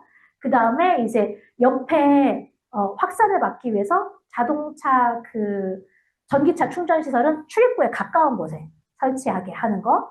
그 다음에 이제 전기차 주차 장소는 비상 출입구 있잖아요. 사람 대피할 수 있는 대피로 옆에는 자동차 충전기를 만들지 않고 전기차도 거기에 주차하지 않게 이격거리를 두게 하는 거. 이런 방식으로 세밀하게 피해를 줄이기 위한 어쨌든 주차 시설 설치에 관련된 이제 조례를 만들고 또 있습니다. 우리 동네에도 그런 조례가 있는지 우리 동네에 전기차 충전 시설을 옮길 때 행정에서 줄 수 있는 비용이나 소화시설 설치하는 비용들을 확보하는 것도 같이 생각해 보면 좋을 것 같고요. 주차장 공유도 주차장을 자꾸 늘리지 말자라고 하는 거죠. 주차장이 계속 늘어나면 실제로 저 주차장 한 면 조성하는데 돈이 2억이 들거든요. 요즘에 옛날에 1억 든다고 하는데 요새 2억 든대요. 근데 주차장 맨날 모자라다고 애들 놀이터 없애가지고 주차장 만드는 거예요. 그러니 주차장이 왜 모자라냐? 자동차 등록 대수보다 주차장은 많습니다. 대부분의 시군이 자동차 등록 대수보다 주차장이 모자란 데는 없어요. 보통 120%, 150% 되거든요. 근데 200% 있어야 된다는 거예요. 왜냐면 여기 밤에는 여기다 세워놓고 낮에는 이동해서 저쪽에 세워놓을 거니까 자동차 한 대당 주차 면수가 2개 필요하대요. 저는 말도 안 된다고 생각합니다. 그래서 이런 모듈 주차장은 이제 자동차 주차장을 쉐어하는 거죠. 내가 쓰지 않은 시간에는 다른 사람이 와서 주차할 수 있게 하면 주차 비용 받아가고 자기 통장으로 돈 들어오거든요. 그런 거에 다 가입할 수 있게 해보자라고 하는 거고요. 특히 이제 상가와 주택 사이에 쉐어한다고 하면 추가 주차장이 필요 없게 분위기를 만들자라고 하는 거고, 그래야 노상 주차장도 없앨 수 있겠죠. 저희 노상 주차장 없애는 게 목표인데, 자원순환 같은 경우에 리필 스테이션이나 제로 웨이스트 벼룩시장이 필요한데요. 자원순환 아리백, 순환가게 아리백 굉장히 중요한 활동입니다. 이 활동도 필요하지만 실제로 감축량을 잡는 것은 리필 스테이션은 감축을 잡을 수 있어요. 여기서는 포장을 안 쓴 거잖아요. 안 쓴 거면 플라스틱 포장재를 대체한 거 한 개당 저만큼 감축량을 받습니다. 0이 많죠. 그램으로 바꾸면 조금 편해져요. 네, 곱하기 100만을 하면 되니까 1000을 곱하면 킬로그램이고, 어쨌든 리필 스테이션이나 얘가 0.0008은 플라스틱 포장재고요. 비닐은 9예요. 아니야, 숫자가 바뀌었어. 비닐이 더 양이 적죠. 네, 비닐이 양이 더 적습니다. 비닐과 플라스틱 포장재 대체가 가능합니다. 그렇게 해서 제로 웨이스트 가게는 감축을 잡을 수 있다. 매출만큼 감축을 잡을 수 있겠죠. 그리고 벼룩시장에서 비닐 안 쓰는 것도 잡을 수 있는데 실제로 옷이나 이런 걸로는 그냥 플라스틱 포장재에 준해서 진행을 해야 되고요. 안 쓰고 안 사는 걸로 하니까. 가전제품은 배출량이 나오지만 가전제품 그 감축량이 나오지만 감축 원단위는 제가 나눠드리는 엑셀에 있어서 참고하시면 될 것 같아요. 쓰레기 줄이기 주민 캠페인을 할 때 실제로 감축이 됐다라고 하면 그 결과로 볼 수 있죠. 우리가 쓰레기 배출량이 나오니까요. 음식물 쓰레기는 1톤당 0.28톤의 이산화탄소를 감축할 수가 있습니다.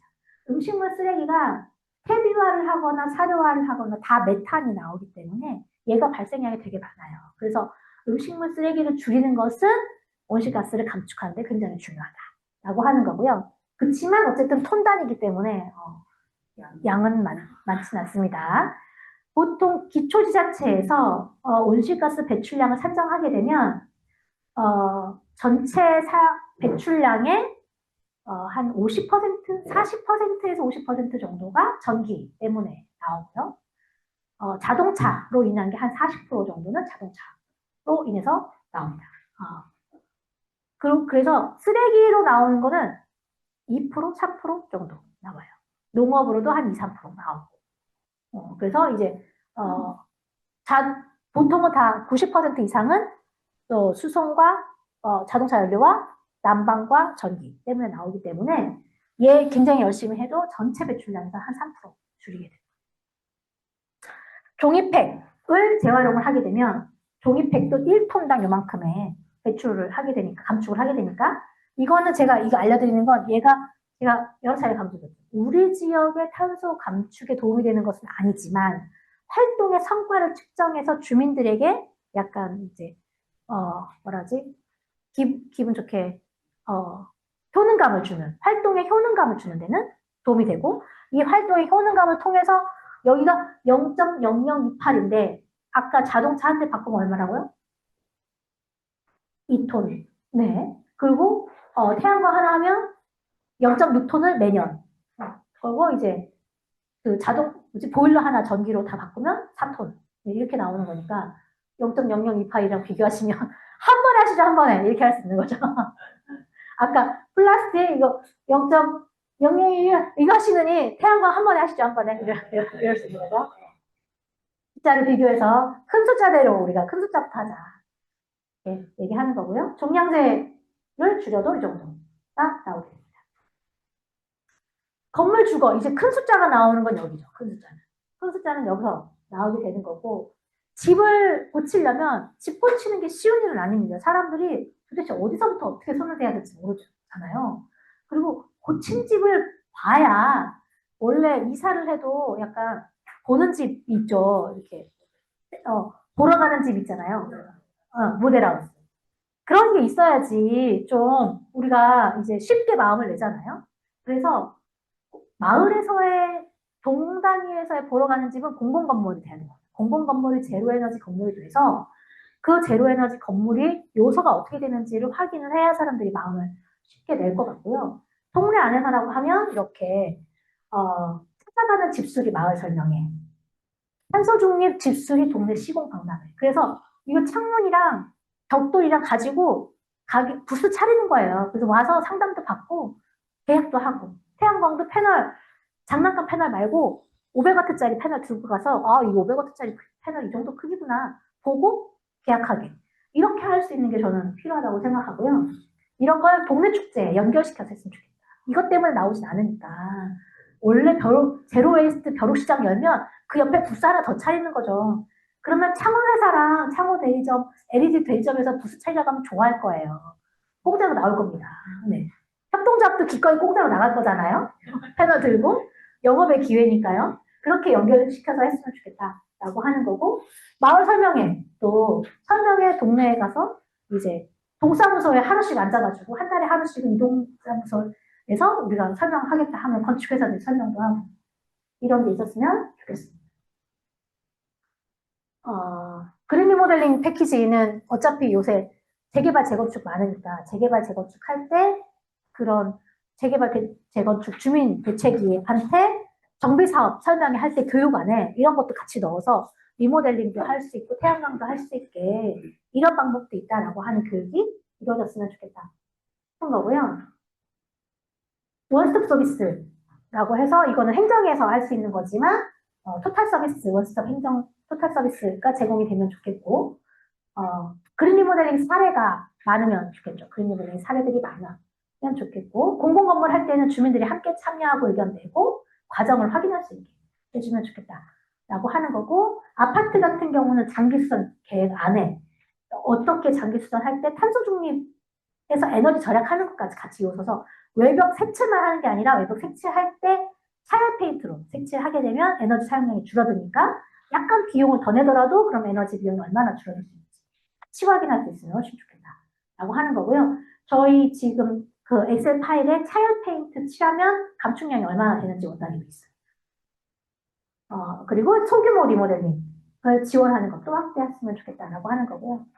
에너지 절감 캠페인을 할 때 형광등 가스레인지 인덕션을 바꾸는 것 중요하지만 일단 결과적으로 결론은 전기를 얼마나 줄였냐를 가지고 전기 통계는 매달 나오기 때문에 통계로 바로바로 확인이 가능합니다. 그걸 가지고 확인하면 좋겠고요. 그래서 전년 동월 대비해서 얼마나 줄었냐를 놓고 따져봐도 좋을 것 같습니다. 왜냐하면 계절적인 요인이 있어가지고 우리나라 같은 경우에는 여름, 겨울에 많이 쓰고 봄, 가을에 적게 쓰니까 이제 2월달 사용량이 2만 kWh였는데 3월달에 됐더니 8,000 kWh로 줄었어. 그럼 우리가 14,000을 줄였네 라고 생각하시면 돼요, 안 돼요? 안 돼요. 겨울에 난방을 안 해서 그런 거라서 우리가 노력해서 줄인 게 아닙니다. 그래서 작년 같은 달하고 이달 같은 달하고 비교해가지고 감축이 되면 좋은 거다. 이렇게 계산해 주시면 좋을 것 같고요. 여기 이런 데도 막 다 전력 사용량 얼마나 줄이는지 막 다 나오잖아요. 이런 거 가지고 확인해서 진행하시면 될 것 같아요. 찾아가는 탄소중립 집수리 설명회를 서울시 같은 경우 집수리닷컴이라고 하는 홈페이지가 있어가지고 집수리하는 방법에 대한 안내도 하고요. 집수리 교육도 진행을 하거든요. 그래가지고 이제 주민들 모아놓고 동 안에서 이제 집을 계속 관리하는 수리를 하는 거죠. 이거는 전면 집수리는 아니고 그냥 집 관리 정도인데 그런 정도 교육만 해줘도 집에 대한 관심이 높아지니까 집을 얼른 밀고 새로 짓는 게 아니라 오래 쓸 수 있게 되는 거죠.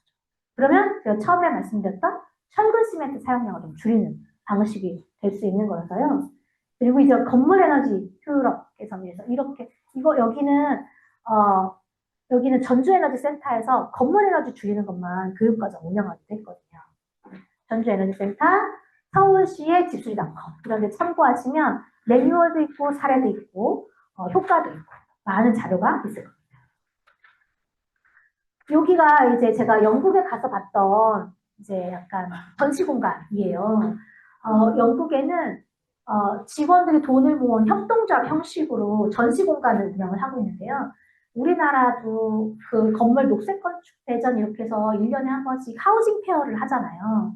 혹시 하우징 페어 가보신 분 있어요? 저는 가끔 구경 가는데 경양 하우징 페어 뭐 이래서 뭐 항여울역이나 이제 코엑스 이런 데서 하잖아요. 그게 상설로 있는 거예요, 영국 같은 경우에. 그래서 상설 전시관이 있어가지고 각 회사마다 자기 부스를 가지고 있습니다. 그래가지고 거기서 교육도 운영을 하고 제품도 홍보를 해요. 그러면 여기 이렇게 돼 있죠. 이렇게 창문이 있으면 다 보여서 어떻게 시공이 되는지, 단열재가 어디 들어있는지 다 나오고 창문도 요 단면이 다 있어요. 그래서 1등급 창호와 2등급 창호가 어떻게 다른지, 그래서 단열 효과가 얼마나 나오는지 확인할 수 있거든요. 이렇게 눈으로 봐야 시공이 될 것 같은데 지금 일단 경기도는 이런 거 하나 보려면은 저희 서울까지 가야 되잖아요. 항여울 가야 되고 코엑스 가야 되고 키텍스 가야 되고 우리 동네에서 이 정도 규모는 아니더라도 작은 규모라도 동네로 왔으면 좋겠다라고 하는 거고 그래서 시공 박람회가 동네 안으로 왔으면 좋겠다. 그러면 난방도 보고 보일러도 보고 같이 확인해서 진행하면 좋겠다라고 하는 거고요.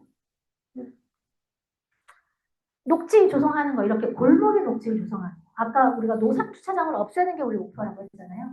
노상주차장이 어떻게 되면 좋겠냐. 노상주차장 없앱시다 하면은 사람들이 동의를 해야 하네요.